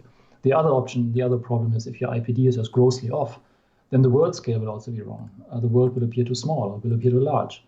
And as it turns out, our bodies are very well calibrated to where things are supposed to be. So if you look down, you can tell that the floor is not at the soles of your feet, but that the floor is somewhere around your ankles, which means that your IPD is off, that you need to reconfigure that. So all of those things you need to do. And so my point is that many of those aspects you can fix in software, even if the hardware does not really support you.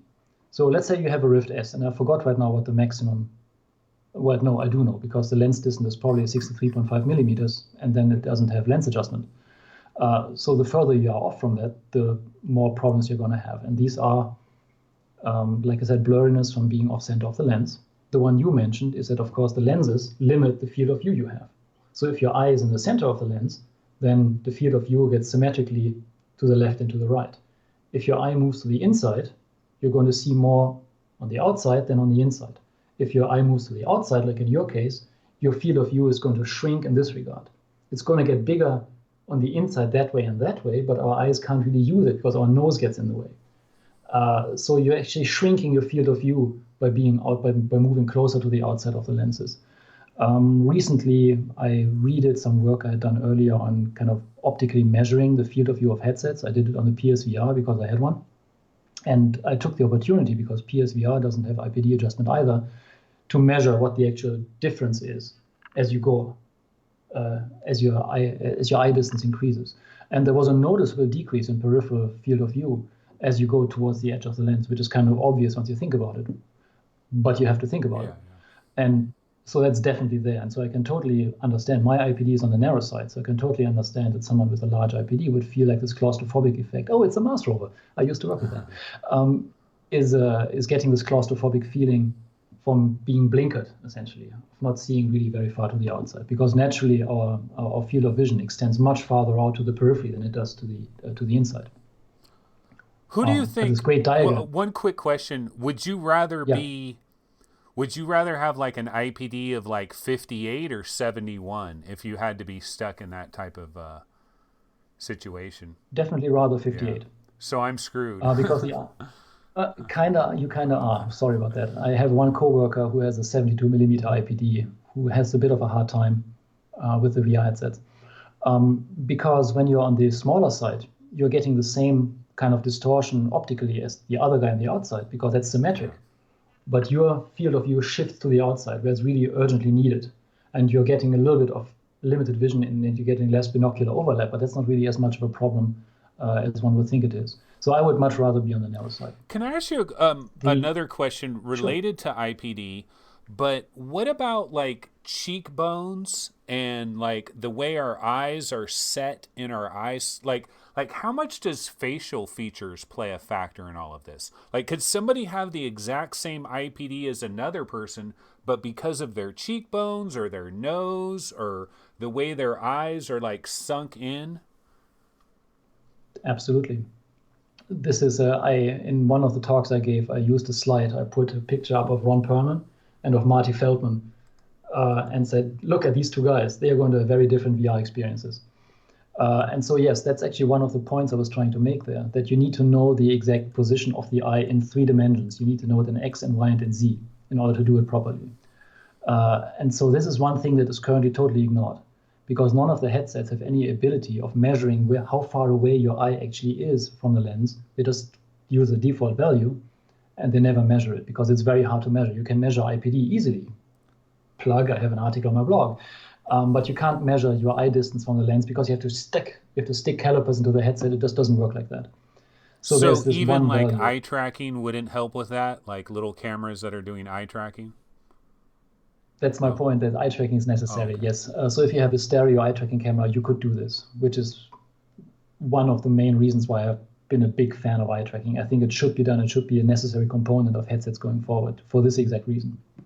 Then the point is, if the software thinks your eyes are in the wrong position, then as you move around, the world again will not appear to be solid. It will wobble around as you move. And I've experimented with that because I sometimes say that my VR software is ridiculously over-configurable, and that part of that is that I can place my eyes anywhere I want. I can put them at different elevations, I can put them at different depths.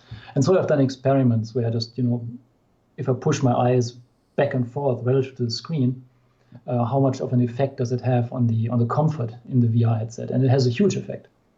And so I think actually that one of the big reasons why some people just can never really get comfortable in the VR headsets is because the default depth setting of their eyes just doesn't match where their facial structure is. And so they're always off and they can never get into the sweet spot. And I took the time of, playing around with that and figuring out what is the eye relief value that I put into my software, where I have the minimum amount of discomfort, where everything looks the most solid. And I went with that. And it turned out it was quite a bit different from the one that was by default in the headset. So I would have been quite uncomfortable. Probably not to the point that I would notice it, but I would get, residual motion sickness and all that. But fortunately, I was able to kind of estimate those values by trial and error, having that ability and then correct for What do it. you? So I think that. Oh, go ahead. Just one sentence. I think really that eye tracking cameras are an essential ingredient for VR headsets, if for no other reason than that. Okay. What do you think? Like 10 years from now, will the VR headsets that are commercially sold, like, can companies do anything about this, or is it always going to be dialed in for 90% of the people that are in that tight little range there? Or do you think VR companies eventually will have like small, medium, large? Magic Leap actually has like two sizes, and they have like these little spacers and stuff. I mean, is it just a really messed up problem that we're just never going to be able to really dial it in perfectly? I do think that we are going to see different sizes. So I do think that we are going to definitely see online built-in calibration. I think that very soon having to measure your IPD is going to be a thing of the past, because the headsets will do it the moment you put them on. I think it's inevitable, because eye tracking is useful for other things as well, and you get this as a freebie, which will really help a lot. I think that we are probably going to see, we are going to continue to see headsets with physical adjustment, because you can correct a lot of the lens problems, and I would like so much to talk about all the details of lens problems you have from off-axis viewing. Some of them are correctable, others are not. So if you measure them, you can correct them, most of them. But I think we are going to still be seeing kind of high-end headsets with movable lenses that automatically move. The cameras will measure where your eyes actually are, and then they will automatically move the lenses in the right position. Unless we are going to move completely beyond lenses in the first place, and it's going to be a real, actual real-life, non-science fiction holograms in those headsets generating the images, which I think is probably going to happen sometime soon, which will have much fewer problems than that. Where was I going with this? But I think that we are definitely, as things go mainstream, we are going to see different sizes for different heads. We are going to see much more customization in the shape of them to wear them more comfortably. We're going to probably see servers where you can have your face and your head measured, and then they make the headset for you just by 3D printing it or some other means. No, I'm totally actually, let me ask you about that, because one thing I've imagined is, what if you could go somewhere where they put like a mold on your face, right? Like they put a mold on your face, like a cast, and then now they have a perfect measurement of, or maybe they just use lasers or whatever, but they scan your face, okay? And then, so have you, slightly off topic, but like some of these roller coaster rides and some of the theme parks, they actually have a thing where you put this thing on your face, which is just basically like, it's like the head gasket, and then the VR part of it just goes plop, and it plops on top. So imagine that you had something that was on your face that is fitting, it fits your cheekbones and your nose and like your brow. It's fitting you perfectly, and then you add the VR on top. But is that not going to solve the problem, because you still have yeah, your comfort might be solved, but the actual like scale and all of that would not be solved, because it would have to adjust the lenses and like the up and back and all of these things? Um, yes, you still have to solve those problems. I think the way they're doing it in outside the home entertainment theme parks and so forth is just driven from the practicality that it's surprisingly hard for someone who's never done it to put on a VR headset. We are actually struggling to teach people how to do it properly when they come into our lab, which is everybody puts it on the wrong way.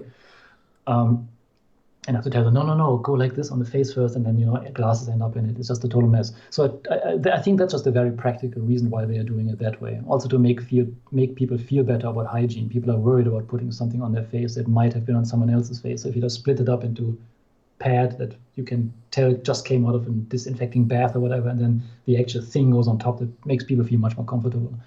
But no, for reals, you would still have to do the whole calibration thing. But imaginable it is. Sorry, it is imaginable, and not just imaginable, it's going to happen inevitably, that the headsets will be self-configuring. So you could actually have them being two parts, a face gas and the thing that goes on top. And the moment you put it on, cameras see where your eyes are, and it goes and adjusts, and then everything is going to be fine.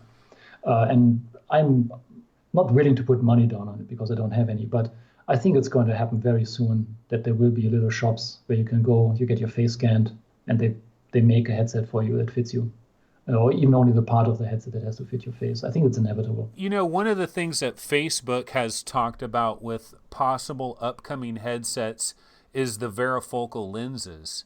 Would that have anything to do with this? Well, the varifocal lenses they're motorized, right? So like they can already move a little bit. Would that relate to this in any way?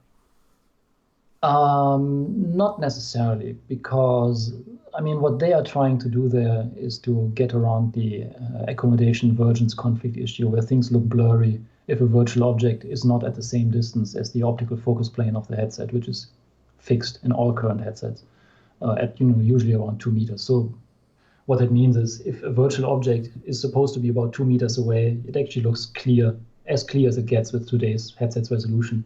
But if you look at something up close, your eye is automatically focused up close, but the light is actually still coming from 2 meters away, so it looks blurry. And that is a very common thing. I answer that question like at least once a day on different media. Have a ready-made article for that. Plug. So varifocal displays are one potential way of addressing that, because it's a comfort issue and can cause headaches and all kind of eye strain. It's a pretty, yeah, it's a fundamental problem. Okay, but well, quick question about that though is like Oculus is the only company talking about this. Why is nobody else talking about it? Because it's like hard to solve, or do you think this really is a critical problem that we really need to solve pretty soon? Or is it just something like Michael Abrash is like really into this and so Oculus is into it? Or what do you think about that? Ooh, that's tough to say. Why are Oculus the only ones talking about it? I'm thinking that probably quite a few people are working on it, but they might not yet be talking about it. Okay. That's one potential explanation. Again, I don't know. Yeah. The other thing is, how crucial of a problem is it? Hard to say. Yeah. With today's headsets, which are pretty low resolution to begin with, I mean, even the index, I haven't measured the index, but I'm approximating that the index has about 15 pixels per degree in the center of vision, which is really poor compared to, we have at least 60 pixels per degree in our eyes in the fovea, if not more, which means that right now these ill effects from the blurriness are hidden, are masked by the low resolution of the headsets. That for people who are not necessarily experts, it's hard to tell actually, is it blurriness I'm seeing or is it just pixelation I'm seeing? Because they can simultaneously look similar. So we're not really at the point with the headset resolution yet where this is a huge issue. But I think that once headset resolution increases, and it's bound to increase, it's going to become more of a problem where people will just complain about it more. where they're saying, oh, I'm trying to look at some display. I'm looking at my virtual wristwatch and I can't really read it. The resolution is super high, but it's all super out of focus. Yeah. And so then there's going to be, I think, just customers will complain. Interesting. And the other issue is that, I mentioned earlier that accommodation is the big effect or the big principle of vision that is not simulated by current headsets, and it has been used to paint VR in a bad light, that causing neurological damage. That was the cornerstone of Magic Leap's hilariously ill-conceived PR campaign, considering that they came out with a single focus plane device in the end. Haha. But that was their whole point, that they were coming around and saying, oh, VR is going to kill your brain because it only has one focus plane. So I think there's going to be two different reasons for forcing this. One is customers will ask for it once the resolution gets high enough, and they'll start noticing it. And the other thing is the VR headset makers will want to say, no, we are doing this. We're not causing you optical problems. We're not causing you brain damage. Now, are varifocal displays the correct way to address this? No, they're a stopgap measure. Because how do you fix this? Now, let's run through a scenario. So I have a headset which has a varifocal display, and let's say it's at the default distance of 2 meters. So now I'm looking at an object that's up close. And now it's blurry because I'm focusing on the wrong distance. So first question, how does the headset know that I'm focusing on something that's up close? Eye tracking would be able to tell you that fairly accurately. So then the next thing is, what does the headset do? It has to adjust focus to this, so it has to go zzz, and that might take a while to move the lens. And it might not be a mechanical movement. There might be flexible lenses in there. All of these things are possible. But the point now is the entire scene is at that focal plane. So even the things that I expect to be blurry because I'm looking at my thumb and, the horizon should be blurry now, my brain expects it, but the horizon is now perfectly in focus because everything is now at this focus plane. So it's not realistic in that sense either. So what you want is not really a varifocal display, but a multifocal display that can have multiple focal planes at the same time. Ideally, infinitely many focal planes. And there is a technology that can do that, and that's actual holograms. And there's another technology that approximates, it's light field displays. And so I think we're going to in the end, we're going to move towards that, because holography is a feasible technology. It's just that it's really hard. But I think we're going to see varifocal displays. They're going to be a stopgap measure. I think they're going to appear to make high-resolution headsets more appealing, so that people don't complain about blurriness. But then they're going to complain like, oh, now everything's in focus. So I think it's not where we're going to end up in the long run. At least maybe that's the optimist in me speaking. But I think in the long run, we are going to see some form of holographic display system in headsets, be it actual diffractive holograms or be it light field displays, which are in very ways have a similar optical effect. So I think we're going to, at some point, move towards that. But how long that's going to take, I honestly can't tell you. There have been some experiments with near-eye light field displays, and now hopefully I'm not getting his name wrong. Douglas Landman, who used to be at NVIDIA, I think he's now at Oculus, has been doing some groundbreaking work on that. I think we're going to move there at some point, but maybe not fast enough to have a solution in place. And I think that's where varifocal displays might come in at that point. Yeah, there's a lot of little problems to think about with VR. It's kind of, we solve one problem, another one pops up. But you know what I didn't know before today's episode is that if we start just bombarding the market with higher resolution displays, then we're going to have this other problem is going to start to creep up. People are going to start complaining about it. So it's a good point to make. One question I've been asking a lot of people that come on this show, we are very excited about like next generation VR, a new, like, because we've kind of reached this certain level with VR headsets, with the Rift S, with the Valve Index, Oculus Quest. It seems like we're kind of at a certain level here, and it's pretty good, but everybody wants a little bit more. And so we're kind of dreaming of like the VR 2.0 basically. And one of the questions I've been asking a lot of my guests is, what do they think is going to be one of the most groundbreaking features of the next wave of headsets when we eventually get there? And I've got like 13 different options here. So, we would love to have like all of them or 7 or 8 of them. But what I've been asking my guests is, if you could only pick one of these things, what do you think is going to have the greatest impact for VR going more mainstream? Everybody has this dream, basically, that Grand Theft Auto 6 and all the biggest games will be in VR. But they're never going to be in VR until the number of people that have VR headsets like shoots through the roof. Like, we've got a long way to go. Here's some of the different things that I have here. Resolution, obviously, everybody's really excited about that. Field of view, comfort/weight, eye tracking and dynamic foveated rendering. I kind of put that one together. Wireless. One that I'm really excited about is play space reskinning/understanding, which I don't know if you've seen Qualcomm's Snapdragon XR2 video where they show this person's house turn into like a fantasy, like it takes the walls and the floors and everything. It's got scene recognition and understanding. I don't know how close we are to really doing that. It's kind of like if the headset had its own LiDAR built into it, and it's like analyzing your play space in real time, and then instead of that wall just being a burgundy wall, it's like the wall of the death, it's like a wall in Star Wars, and it's covered, like that type of thing.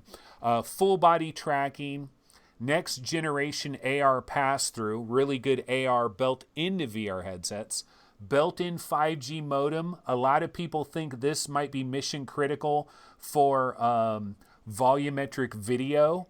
To really impressive volumetric video, or like light fields to deliver those to VR headsets. Facial tracking advanced avatars. I just had a video playing a little while back, which was like Facebook's advanced avatar system. That could be a real game changer from they have a slogan called Defy Distance, which is like, you meet in a virtual space, and if the person really looks like the person, and if their mouth is, and their facial muscles are moving around, and their body language, that could be very impressive. And then, of course, varifocal lenses. So I know this is an incredibly difficult question. We don't have an answer for this, but like, if these were horses at the Kentucky Derby, which one would you put your money behind in terms of being... Or which ones do you think are more critical towards like long-term mass adoption of VR? Like what do you because we put VR headsets on people, and some people, you put a VR headset on them and they're like, oh my God, this is incredible. But other people, you put a headset on them and they're like, it's okay. And then like an hour later, they've completely forgot about VR. They're not even thinking about it. It's like, I got my Vive, I put it on, and it was like I was in a whole new world. Like, this is a completely new world. You put it on other people, they're like, it's okay. How's the Oakland Raiders doing? And they don't even care about like an hour later, they're not interested. So I know this is a big one to drop on you, but just any thoughts you have about any of these possible features? Oh, yeah, that is a huge question. And, I don't really have a good answer for you, but I'm going to kind of pick the one that I personally would like to see first, And I've been talking with you here, and also in a larger context, I've been talking a lot about what is it that brought VR from the doldrums of the 90s and the 2000s into the current state where we are. And that is that VR headsets quality have passed the threshold where they can be safely used. VR is hard because we have to overcome physiological aspects of our body. We don't want to make people sick. And so I am going to pick the one that will help us further that goal of making VR enjoyable and very, very comfortable as opposed to uncomfortable. And so I'm going to pick the combined functionality and technology of resolution, eye tracking with dynamic foveated rendering, and one thing that you don't have on here, which is automatic calibration, which we talked about earlier. Okay. Because those are all related to each other. You need eye tracking for automatic calibration, and you really need it to make a headset plug and play. You just want to put it on, and you want to get the perfect representation of a virtual space without any wobbliness, without any pupil swim, without getting any residual sickness. So for that, you need eye tracking. And then you also need the automatic calibration. And then once you have eye tracking, it's sort of a no-brainer now that you you can actually afford having higher resolution because now you can save a lot of effort by doing foveated rendering. And I noticed actually that in the Reddit thread where this came up, there was a very good couple of questions about foveated rendering I'd love to get into.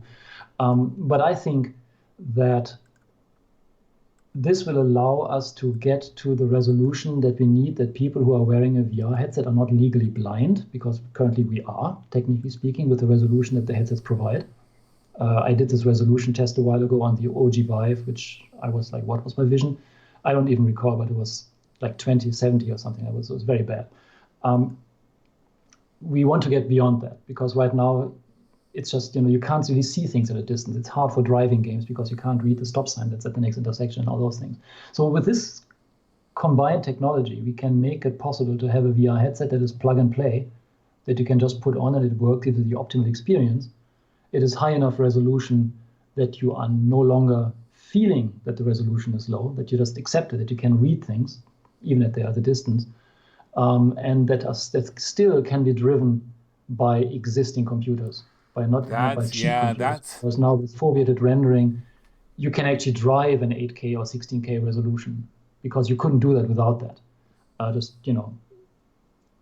Graphics cards are still increasing in performance, but that is flattening out. And so don't expect to be able to drive an actual 16K display at 90 Hertz anytime soon in any kind of demanding graphics. But if you only have to drive a tiny little region of your display at that resolution and the rest is sort of lower, then you can get away with it all of a sudden. Okay, so I think I'm going to pick this combination. Yeah. Let me go ahead and read the question I think you're talking about. We have a question from Scuba Steve 2365. This is the one where it's about dynamic foveated rendering, and basically he's kind of saying that he's not convinced that this is going to be this like cure-all situation. Okay, so anyway, I'll read what he has here. Okay, he says, I see a lot of stock put into some future where foveated rendering is valued as some sort of graphical computational savior where it's dynamic coupled with eye tracking. And then he says, my personal experience with an RTX card and a wide field of view Pimax where there are several fixed fovea settings that vary the intensity to a degree that vary the intensity and to a degree the area of the fovea, and also with the fixed foveated rendering on the Quest, leaves me unconvinced. He says that our peripheral vision in areas not in our immediate focusable fovea is sensitive to contrast. That significant resolution reductions here in this peripheral area cause very obvious aliasing that are distracting. This is very clear when sitting very still with the eyes straight ahead, so it seems it's not a function that eye tracking and foveated rendering being dynamic will be able to escape. So basically what he's saying here is like, and a lot of other people have asked this as well, like dynamic foveated, like the thing I've always worried about with dynamic foveated rendering is like, are you going to notice it like when it's jumping around, like see, the thing is there's people out there that notice every little imperfection. And then there's other people, they don't notice anything, and you could do all kinds of stuff and they're just not aware of it. I'm one of these people, I notice every little thing. So when it starts zooming here and zooming there, I have a feeling like I'm going to see the seams of it. What can you, like, have you tried any of these dynamic foveated rendering? We've heard so much about it, but like no headsets actually have it. Maybe the Magic Leap has it? I can't remember. No, okay. I don't think so. So I don't have as much hands-on experience with it as I like. I have tried an early version of foveated rendering on a Vive that was done at a conference by the Tobii eye tracking people. But other than that, my insight in this is purely theoretical in many ways. And I think there's a lot of in the question here. There's a lot to unpack. And one thing that I want to start off with is that I think, and I'm hoping I'm not misrepresenting that, but I think when I feel weird about calling people by their Reddit names, I'm going want to call him Scuba Steve right now, but I feel bad It's about it. Sorry, okay. Scuba Steve. You could call him Steve from VR Roundtable. He used to actually be on a podcast Oh, with me. We did VR Roundtable, one of the hosts, Steve, on VR Roundtable. Yeah. okay. I'm going to call him Steve, and I feel much better about that. So I hope what I think what he meant when he said our eyes in the peripheral region are sensitive to contrast. I think what he meant is that they're sensitive to change, because they are not actually sensitive to contrast. But what we have evolved around is that we are very drawn towards movement in the periphery of our vision. That's a survival strategy, because the resolution of our eye in that area is extremely poor. So our eyes make up for that by noticing any kind of change, because a change in your peripheral vision means that there's a tiger that is trying to kill you, which is why we cannot ignore that at a very deeply rooted level. When there's something going on in our corner of eye that's moving, we have to look. It's very hard to not do that, which is why it's very distracting. So when we're doing any of these kind of things, we have to be careful not to do that. Now, the thing is it a fundamental problem of foveated rendering, or specifically dynamic foveated rendering, that it always causes these shimmering artifacts in the periphery of our vision? And I do not think that that is true. I think that might be true of a particular implementation. I think it might be true of a particular context or a particular device. But if you look at it, one of the questions that often come up is, how does fixed foveated rendering even work? Because if the eye is not tracked and I can look around, I will at some point be able to look into the low resolution region. Why do I not notice the low resolution there? And that actually took me a little bit to figure that out as well. I couldn't explain it initially until I started doing my resolution experiments, and realized that due to the way how headsets work, and I don't want to get into all of this, there's an article on my blog, plug, is that the actual resolution of the headset decreases rapidly as you go to the periphery of the field of vision due to the way the lens works. So what that means is, due to the lens distortion correction that the VR software has to do to give you a straight line when you want to see a straight line as opposed to something like that's a curve, it has to map a region of the image that was actually rendered, that was many pixels by many pixels, like 4 by 4 pixels, onto a single display pixel in the periphery. That's this disconnect between the resolution that you draw and the resolution that you see. Because in the image that we render, the resolution goes up as you go to the periphery due to the fundamentals of perspective projection. But in the headset, the resolution goes down. And so in the middle of the lens, there's a one-to-one relationship between pixel we render and pixels we see. And then this relationship goes like that as you go to the periphery. So that is where fixed foveated rendering comes in. In the periphery, every pixel you end up seeing corresponds to actually like about 16 pixels you rendered in the first place. So there's a lot of wasted effort. And even worse than that, if you render more pixels than you actually show in the end, you get aliasing. Because now you're representing 4 by 4 pixels that you rendered with a lot of detail. You spent a lot of effort rendering those 16 pixels, and now you're representing them poorly with 1. And you could do a good job about that, where you average over these 16 pixels and give a good average representation, but our graphics engines are not set up to handle that. They are very poor at it. And so what happens is you get aliasing if you do not do fixed foveated rendering. Fixed foveated rendering, or dynamic foveated rendering, is essentially like MIP mapping and texture mapping, if you guys are familiar with that. Is where if you take a high resolution texture image and you look at it from far away, where there's more texture pixels than 1 for every image pixel, you're getting this shimmering effect as the texture moves. And MIP mapping is one way of fixing that by reducing the resolution of the texture. It's counterintuitive. You reduce the resolution to make it look better. Because now the rendering filters we have, and again, this is sampling theory, is a gnarly topic and it's totally counterintuitive. Just stick with me and believe me right now, is that it actually makes it easier to render a good picture if you have fewer pixels to work with, if you have more pixels in your source than in your destination. So that is why fixed foveated rendering pays off, because actually in those areas outside the center, you can do better if you render fewer pixels. Now the question is, you can do better, but does it mean that they actually do better? And this is where the VR software stack and even the games have to come in, and everyone along those lines can essentially make a mistake that causes these problems. So what I'm trying to say is that it is totally possible that there are problems in certain headsets or in certain software or in certain applications or in certain frameworks where you see these extra shimmering. But in principle, reducing the resolution in the periphery actually helps fix these issues if you do it correctly. So this means that artifacts that are currently happening aside, this is not a fundamental problem. This is fixable if you do it correctly and if you pay more attention to it. So the same is true for dynamic foveated rendering, where things get a lot more complex, because now you're not dealing with the resolution of your screen, but with the resolution of the eye, which is a lot weirder than the resolution of the screen. A screen is a rectangular arrangement of pixels that is well understood from not just an engineering point of view, but also from a mathematical point of view. There's math behind this, sampling theory. Whereas the eye is an irregular collection of light-sending cells, which makes things a lot more complicated. We do know that the resolution in the outlying regions of the eye is much, much lower than in the fovea by a huge amount. That I don't want to name a number right now because I don't have it on the top of my head, but at least a factor of 10. And so, but the problem is it's not as easily modeled mathematically as it is with the screen, because it's just a lot of randomness going on that the mathematics of sampling don't handle very well. What I'm trying to say is it's a difficult problem, but it can be done. And actually, dynamic foveated rendering might help make things look better than they are right now with fixed resolution, if we understand better how it works and if we develop better ways of doing it. So I am optimistic about it. And I think that this is all fixable.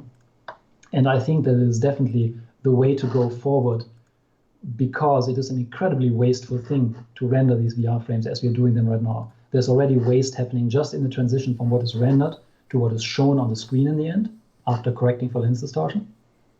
And there's an even bigger difference in what is being rendered and what is actually seen by the eye. So there's a lot of room for savings there, that if it's done correctly, it can actually end up making things look better than they do now, because it can better take into account what is really happening along each step of the way in this chain of pixels being rendered to intermediate frame, projected onto the lens, onto the display, distorted by the lens, seen by the eye, ending up on the retina, being processed by the retina, and then sent to the brain. So this is a very, very interesting point, which is why I'm glad that you had the question right there at hand. I thought it was a fantastic question, because I think there's going to be a lot of research that has to be done on that.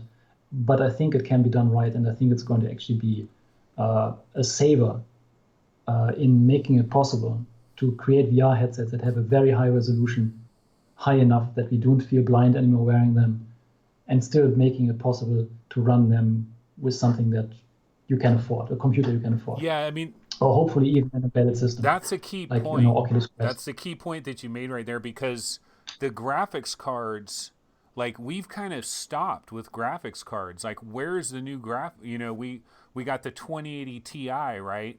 And there hasn't been anything that has really come along in addition to that. And we do have higher resolution headsets that are coming. You mentioned resolution is a pretty big factor. What do you think about, I don't know if you've tried the HP Reverb that I believe features like 2160 by 2160 in each eye. And then Qualcomm has a reference design that they've been talking about, that it would be 2880 by 2880 for each eye, which they're calling like almost true 3K in each eye there. When these headsets come out with the 2080 Ti that we have, we absolutely need foveated rendering with that, or can we kind of get by with maybe lesser experiences that don't tax our computer quite as much? Or because I know the Qualcomm is actually featuring dynamic foveated rendering. It has a total of 7 cameras, 3 of which are inside the headset, 4 cameras external, and then there's 3 cameras inside the headset, and I think one of them is actually dedicated to lips and like cheekbone muscles. Well, I gotta admit, that's news to me. I haven't been paying attention recently, so... I mean, it's a reference design. But they don't actually have, like, we don't have it yet, so it's like, yeah, show me, yeah. you know. But that sounds very interesting. So in terms of high-resolution headsets, I had the chance to try sort of an experimental design quite a while ago that was a 2K by 2K surprisingly good headset with a very small form factor. Look, these steampunk goggles. It was a prototype from Imagine. Oh, okay. It didn't have a super large field of view, maybe 90 by 90 degrees, give or take, maybe a little bit less, but the resolution was noticeably very high. I tried A long time ago, I got to try one of those high-end headsets that were made back then that I think had a total resolution of, of I think about 6,000 by 3,000 pixels per eye. But it was done by having individual micro display modules. So you had these like Star bug's VR. eye. Was it Star VR or is that? No, this is way before Star VR. This was like in 2008. This was, I'm drawing a blank right now, but one of the big H&D companies from back then, they just went under like a year ago. They were selling these things for like $200,000 a pop, and I got to try one of those. And I didn't like it very much, long and short of it. But the resolution was very high. It was definitely retinal resolution. So that was nice. So to your question of can we drive it, and there's one thing that is interesting to remember, and that is there are two bottlenecks in computer graphics, and one of them is geometry bottleneck, and the other one is pixel bottleneck. The question is, depending on what you do, is your rendering time actually proportional to the number of pixels you push, or is it proportional to the number of triangles you push? Because it can be either one of those. It depends where you do the most of your work. And so if your experience is limited by the amount of geometry it pushes, then it's actually easy to drive a high-resolution headset because that's not your problem in the first place. Whether you render 1 million pixels or 2 million pixels might not actually make a huge impact if you're limited by pushing, 10 million triangles. But as it so happens, computer games and the big engines like Unity and Unreal have driven more and more towards per pixel effects, where actually the cost of your rendering is now almost proportional to the number of pixels you have. And so then you run into a real problem when you go to higher resolution. And so this is where maybe one of the things that I noticed early on when I say early on, I mean like in the DK1, DK2 days, as the mainstream got exposed to VR headsets and so forth, that a lot of the experiences back then were not very heavy on the per pixel work. It was, cartoonish things, flat shaded polygons, simple lighting. And so those things would have no problem at all driving a high resolution display. And the thing is, those weren't bad experiences.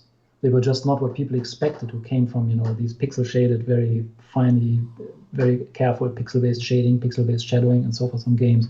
It's just a different type of graphics. And so maybe what could happen is that this kind of comes into fashion again as we move towards higher resolution displays, because it would not be a problem to drive those with those kinds of experiences. And as it turns out, the stuff that I do, which is scientific visualization, is a lot more cartoony. That's what's going on in games.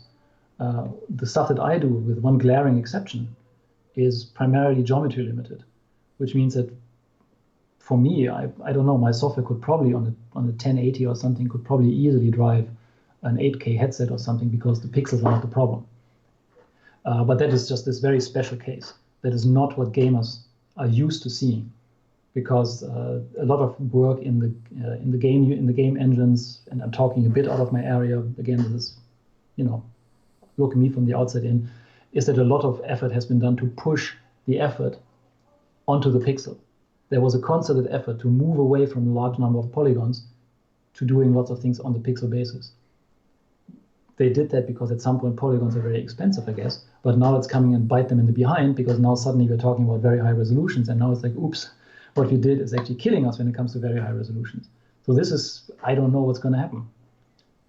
But if you want to do very pixel-intensive work and you want to drive a high-resolution display, you have to have some totally different way of doing it, something like foveated rendering. If you don't do that, if you're just pushing triangles, then it might not be as big of a problem at all.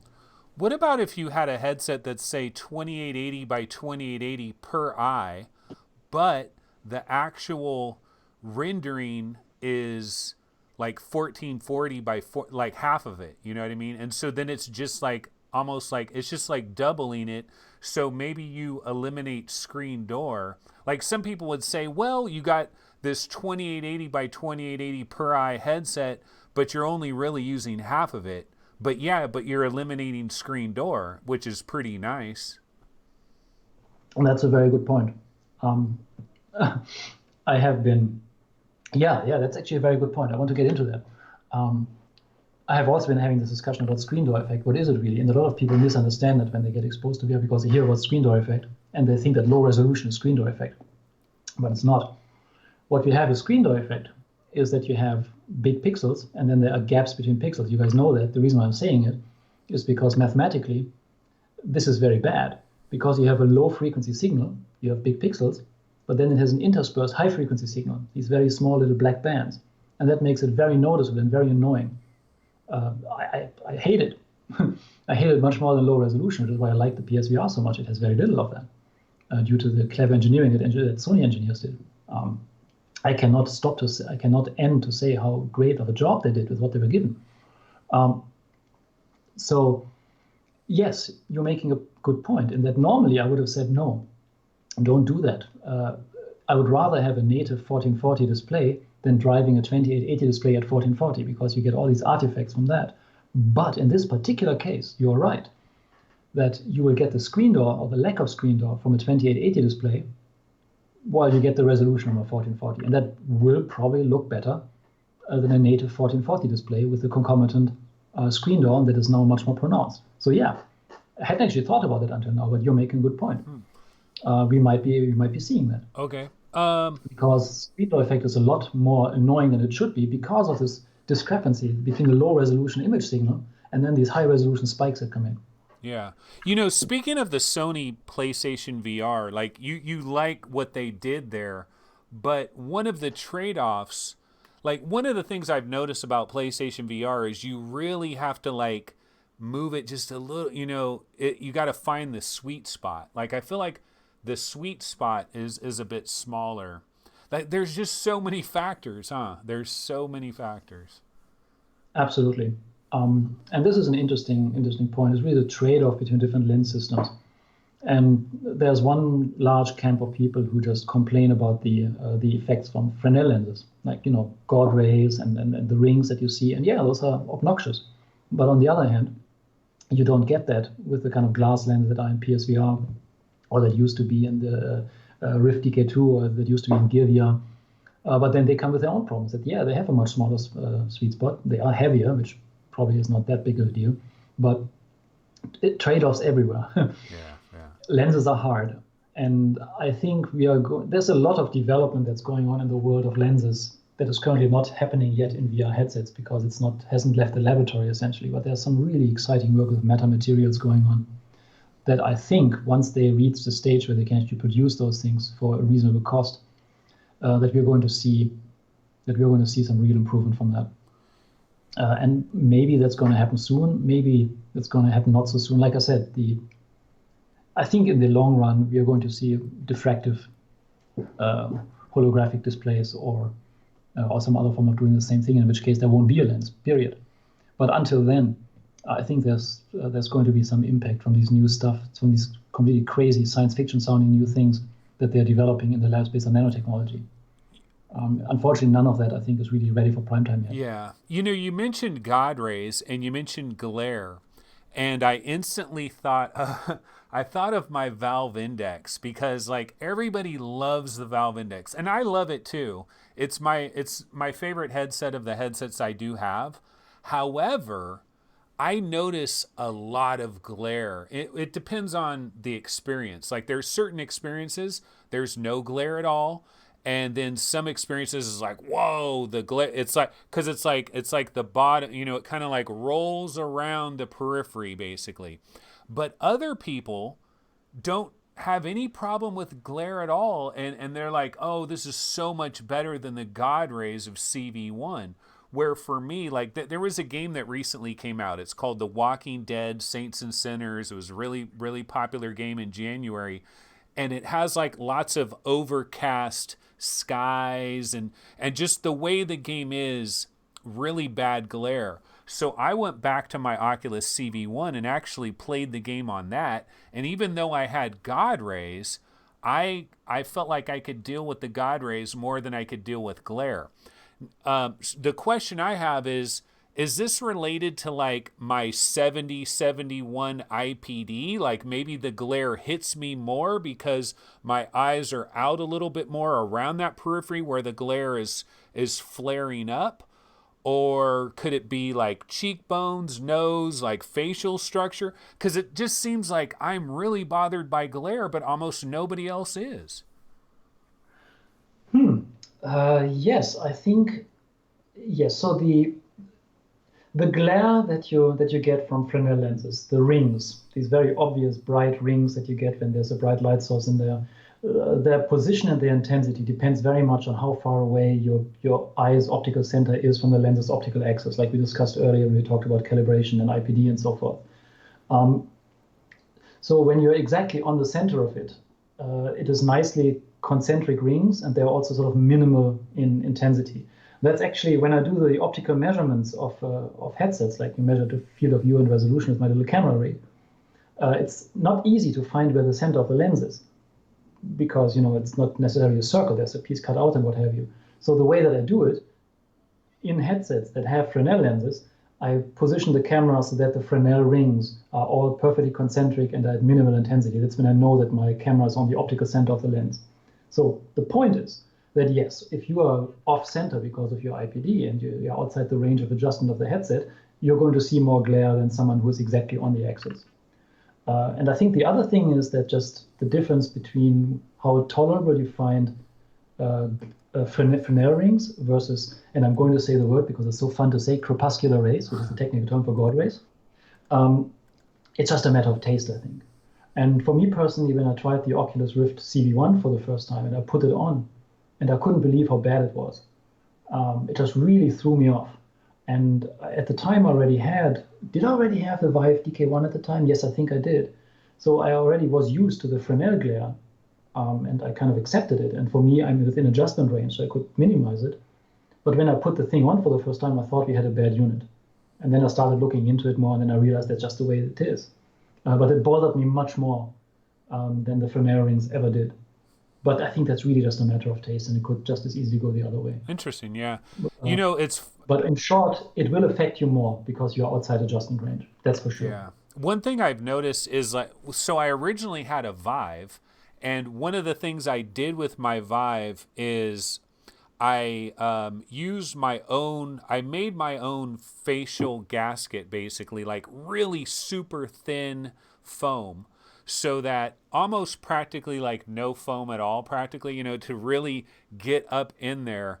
And I increased my field of view dramatically. It was really incredible. It's like night and day. It was basically like I had a Valve Index practically with my original Vive just by being that much closer to it.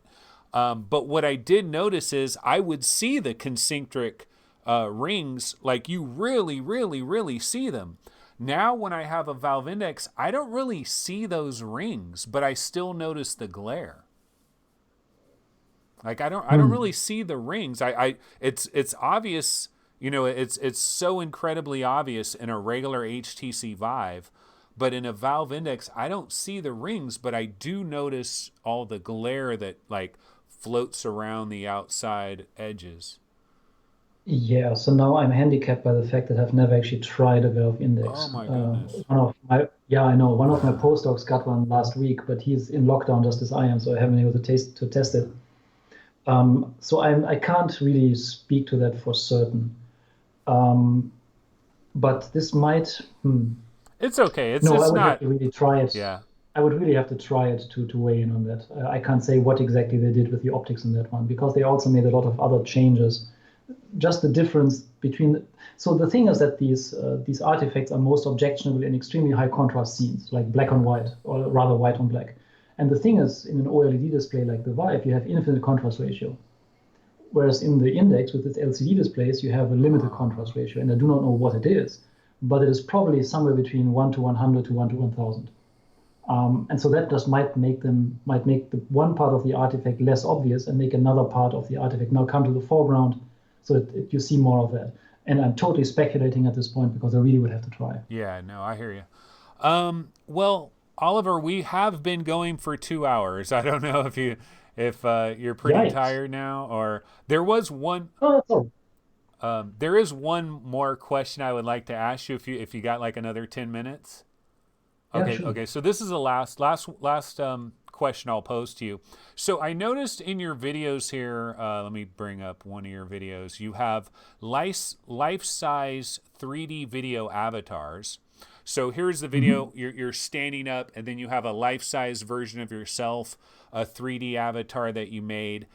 But my question is more just in general about like the idea of volumetric video or light fields or, all of this stuff that is not games. Because like if we go back to the 3D TV analogy, right?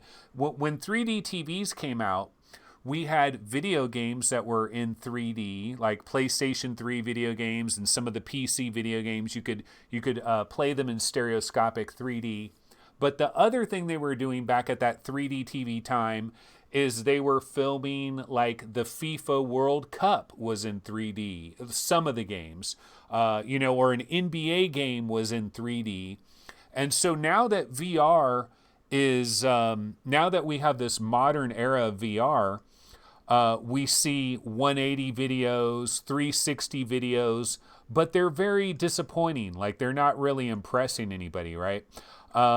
And then a couple of years ago, this was at the this was at the CES 2018, Intel. I don't know if you saw any of the stuff that Intel was doing, but they basically for 2 hours, they talked about voxels. And they talked about how they've built this like gigantic studio. And this was the part of the topic where they're talking about the NFL, and they're talking about how they take a stadium and they line the entire stadium with like 1 million different cameras.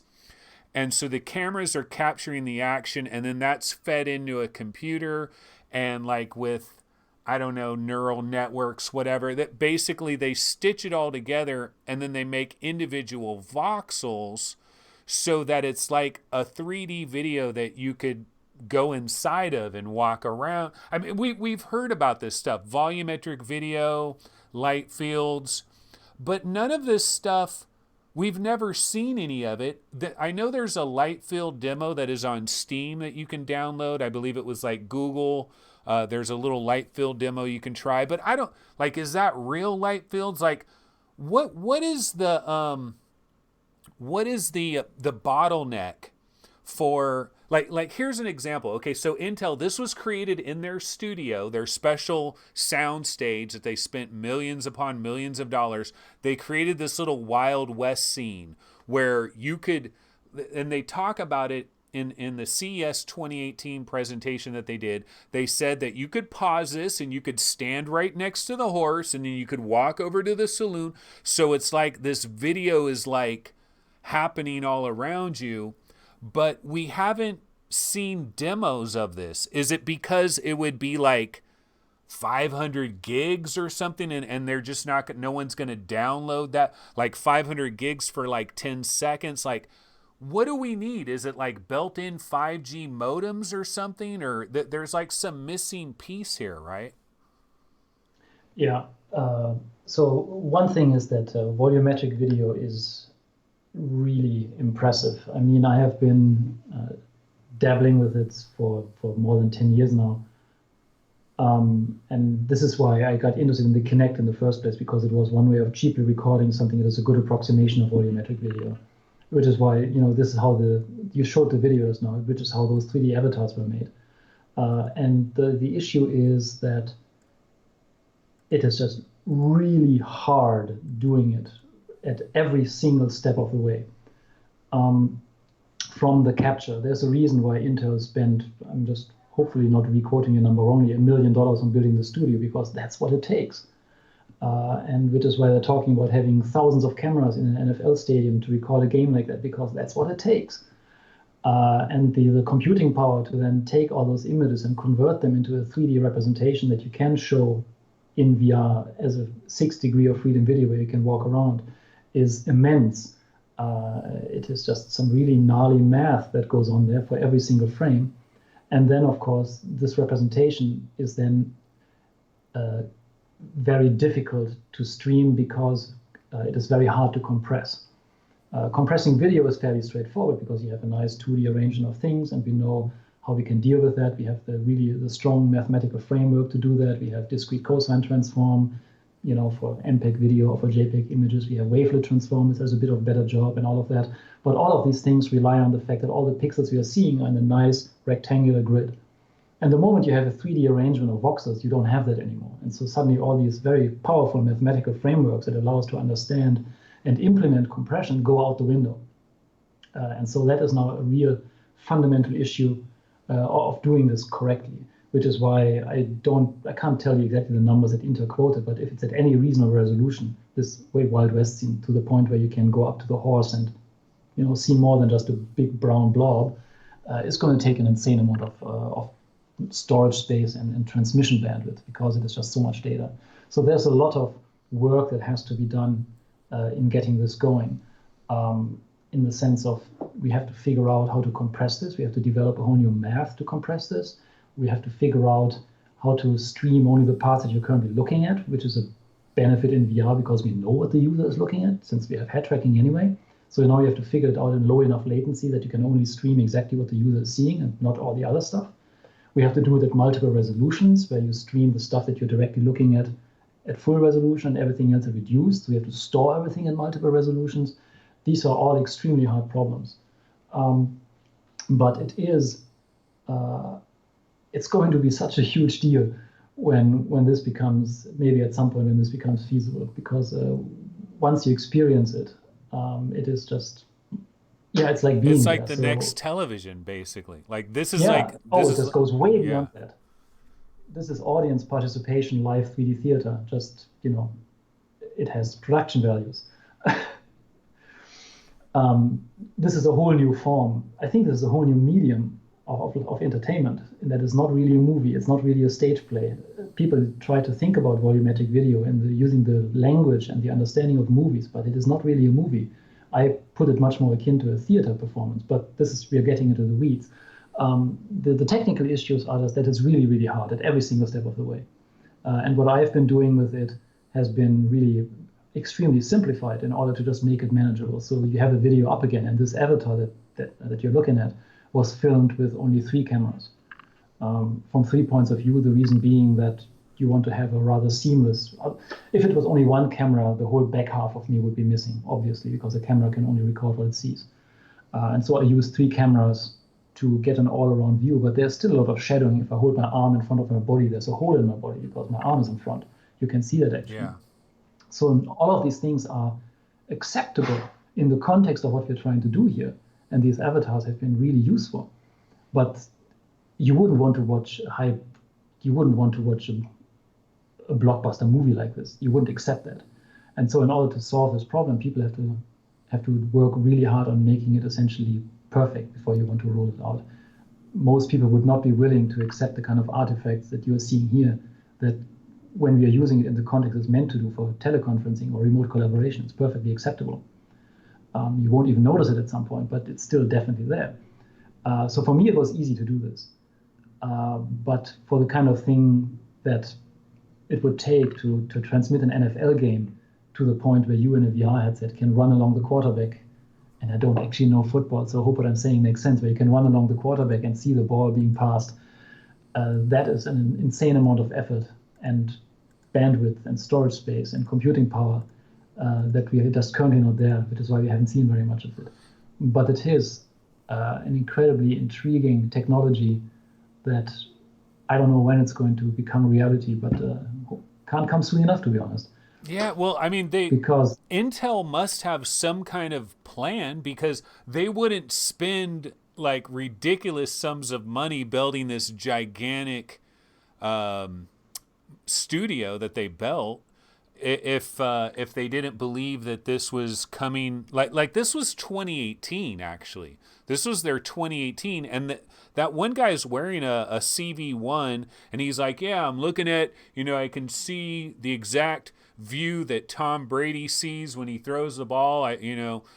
So they must have like some like prototypes of this stuff, but I just find it weird that, like, why can't we see just a 10-second sample so we could be like, oh my God, the future, I only saw 10 seconds of it, but but we don't even have like this, like if it really looked like that, like I'm wearing this headset and I'm like, oh, like I can see exactly how it's like I'm there, I feel like they must see Intel Studios, they created this big giant studio. I feel like they must have some kind of plan, and I don't know, is it 5G? Is that the magic sauce? Because then if a headset has a 5G modem inside it, they can stream it. Because see, the downloads, you're talking about how many gigs it is, and the downloads are so huge. How do you make it all work? Yeah.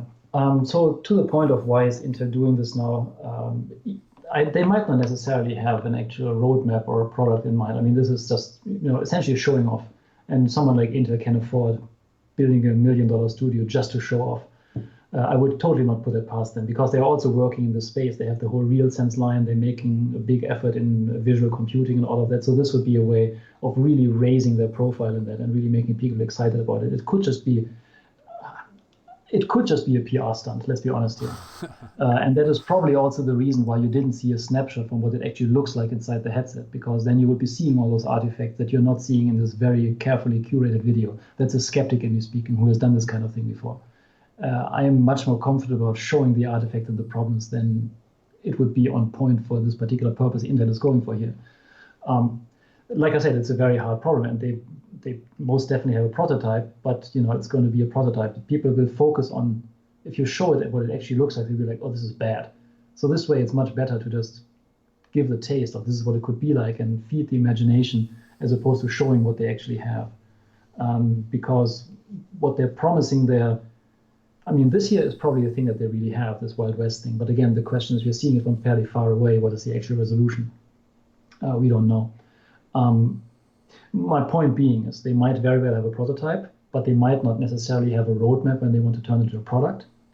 They might not have made the prototype with the plan of turning it into a product, but we don't know. Yeah. And will 5G fix it? It's not the magic bullet. 5G has become sort of the newest magic bullet, like quantum computing was a while ago. And it is just another technology. It will not magically solve these problems. These problems will be solved by inventing new mathematics of doing compression and representation of these things. But it will help for sure. Like I said, I have no idea how far we are realistically from having an NFL game transmitted to a bunch of headsets as volumetric video. I have no clue. Oh. It would be a game changer. Yeah. But I don't know if 1bin is going to be feasible. What if it was just like a play, basically, like just one little room, like 5 actors, like talking around each other? I'm just wondering, like, is this something we're going to see by like 2027? Is like it seems like this is out there. People are talking about it. We hear about light fields. We hear about these different things, but then it's like we hear about it, like you'll see a news story about it, and then like 5 years later, it's like, hey, what happened to that? Yeah. I don't know when it's going to be. So just to give you an idea, it was now either 6 or 7 years ago that I was involved in a virtual stage play, in a virtual theater performance, where we had actors who were in their individual spaces. They were wearing headsets, Rift DK1 at the time, with some jerry-rigged stuff. Each of them was captured by Kinect cameras all around them. And then we were streaming all of these actors into a shared virtual space. They were acting with each other in this shared virtual space.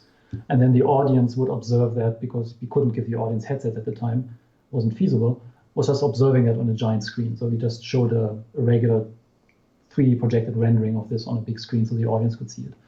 And that was so much fun to do that. It was so awesome for the actors to be able to act with someone who is not in the same space, to virtually hug someone. They were having so much fun with that. But if you actually think about what we showed not even a prototype, we showed a concept. There were so many flaws. The resolution was so low. It was amazing, not because it was done well, but because it was done at all. And this is something that is great to raise awareness and to get things started on development on there. But again, if you were to actually broadcast something like this to the general public, I think you would do more harm than good, because then everybody would focus on how bad it actually was, as opposed to how awesome it is that this was possible in the first place. Yeah, no, I understand what you're saying here, because I honestly think a lot of 180 and 360 videos actually do more harm than good, because you show somebody, like I've seen soccer games, basketball games, There's a company called Next VR, and you might have heard of them, and they do different things like this, and they have little sample clips, and I've showed it to some people where they see a basketball game or a soccer game, and it's like 180 or 360, and it's like, man, I don't think it does what it's intended to do. I think it needs to stay in the oven a lot longer. And so, yeah, maybe this just needs to sit. But here's where they show it. They're saying they put all these cameras all around the field, and then they basically, it's almost like LiDAR practically. Like when they show, like they're at a certain point here, they're going to show an image where it breaks everything into voxels. And it does look fascinating. I mean, it looks incredible. When I first saw this presentation back, it was like January 2018. I was like, wow, this is going to be so amazing. I can't wait for this. But, we haven't heard much about it since. Yeah. Yeah. Like I said, it's just a very, very, very hard problem. What's wrong with my camera? Oh, the focus. Here we go.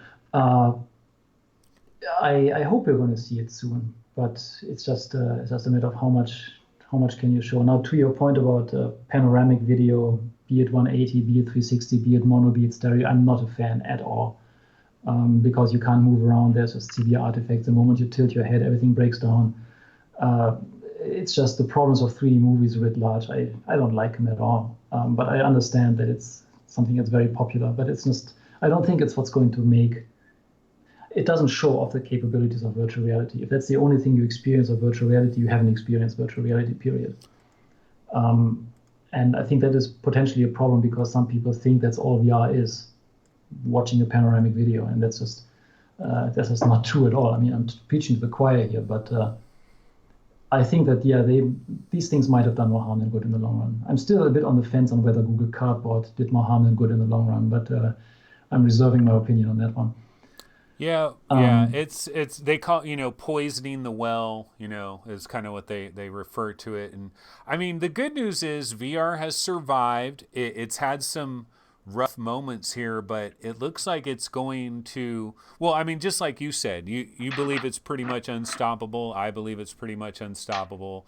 It's just simply a matter of time. And I think there's a lot of exciting things on the horizon. I think this is one of the most exciting fields to be like a really passionate person about, because there's so many things changing so quickly. We have so many companies throwing so much money at this, experimenting in so many different areas, and there's a lot of money that is going to be there for whoever figures it out. One thing we didn't get into today is like spatial computing, LiDAR, like mapping the entire world pretty much.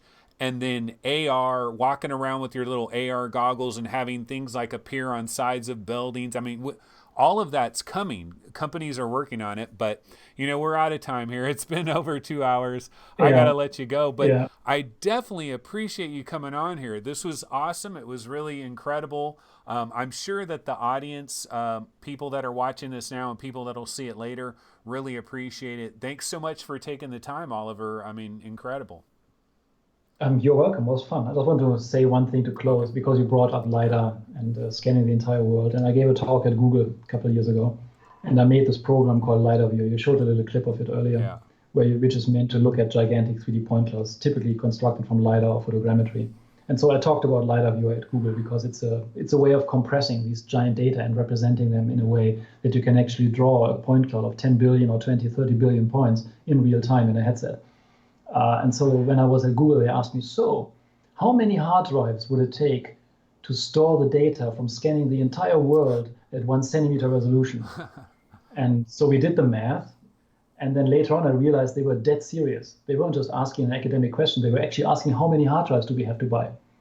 That was scary because the number was big, as you can imagine. But yeah, this is happening. And what the impact of that is going to be, we are going to see. Oh yeah, here's LiDAR Viewer. They were dead serious about scanning the entire world at 1 centimeter resolution. They're going to do it. And they're going to do it. Multiple companies are doing it. They are already doing it. It's amazing what you can do if you have essentially unlimited storage space and basically unlimited funds. But this is, yeah, I think where we should close out. I need to go and have dinner. It was definitely fun being on. It was the first time that I've called into a live stream. I don't know what the outcome will be. I hope I didn't just talk myself out of job and health. But yeah, thanks for having me on.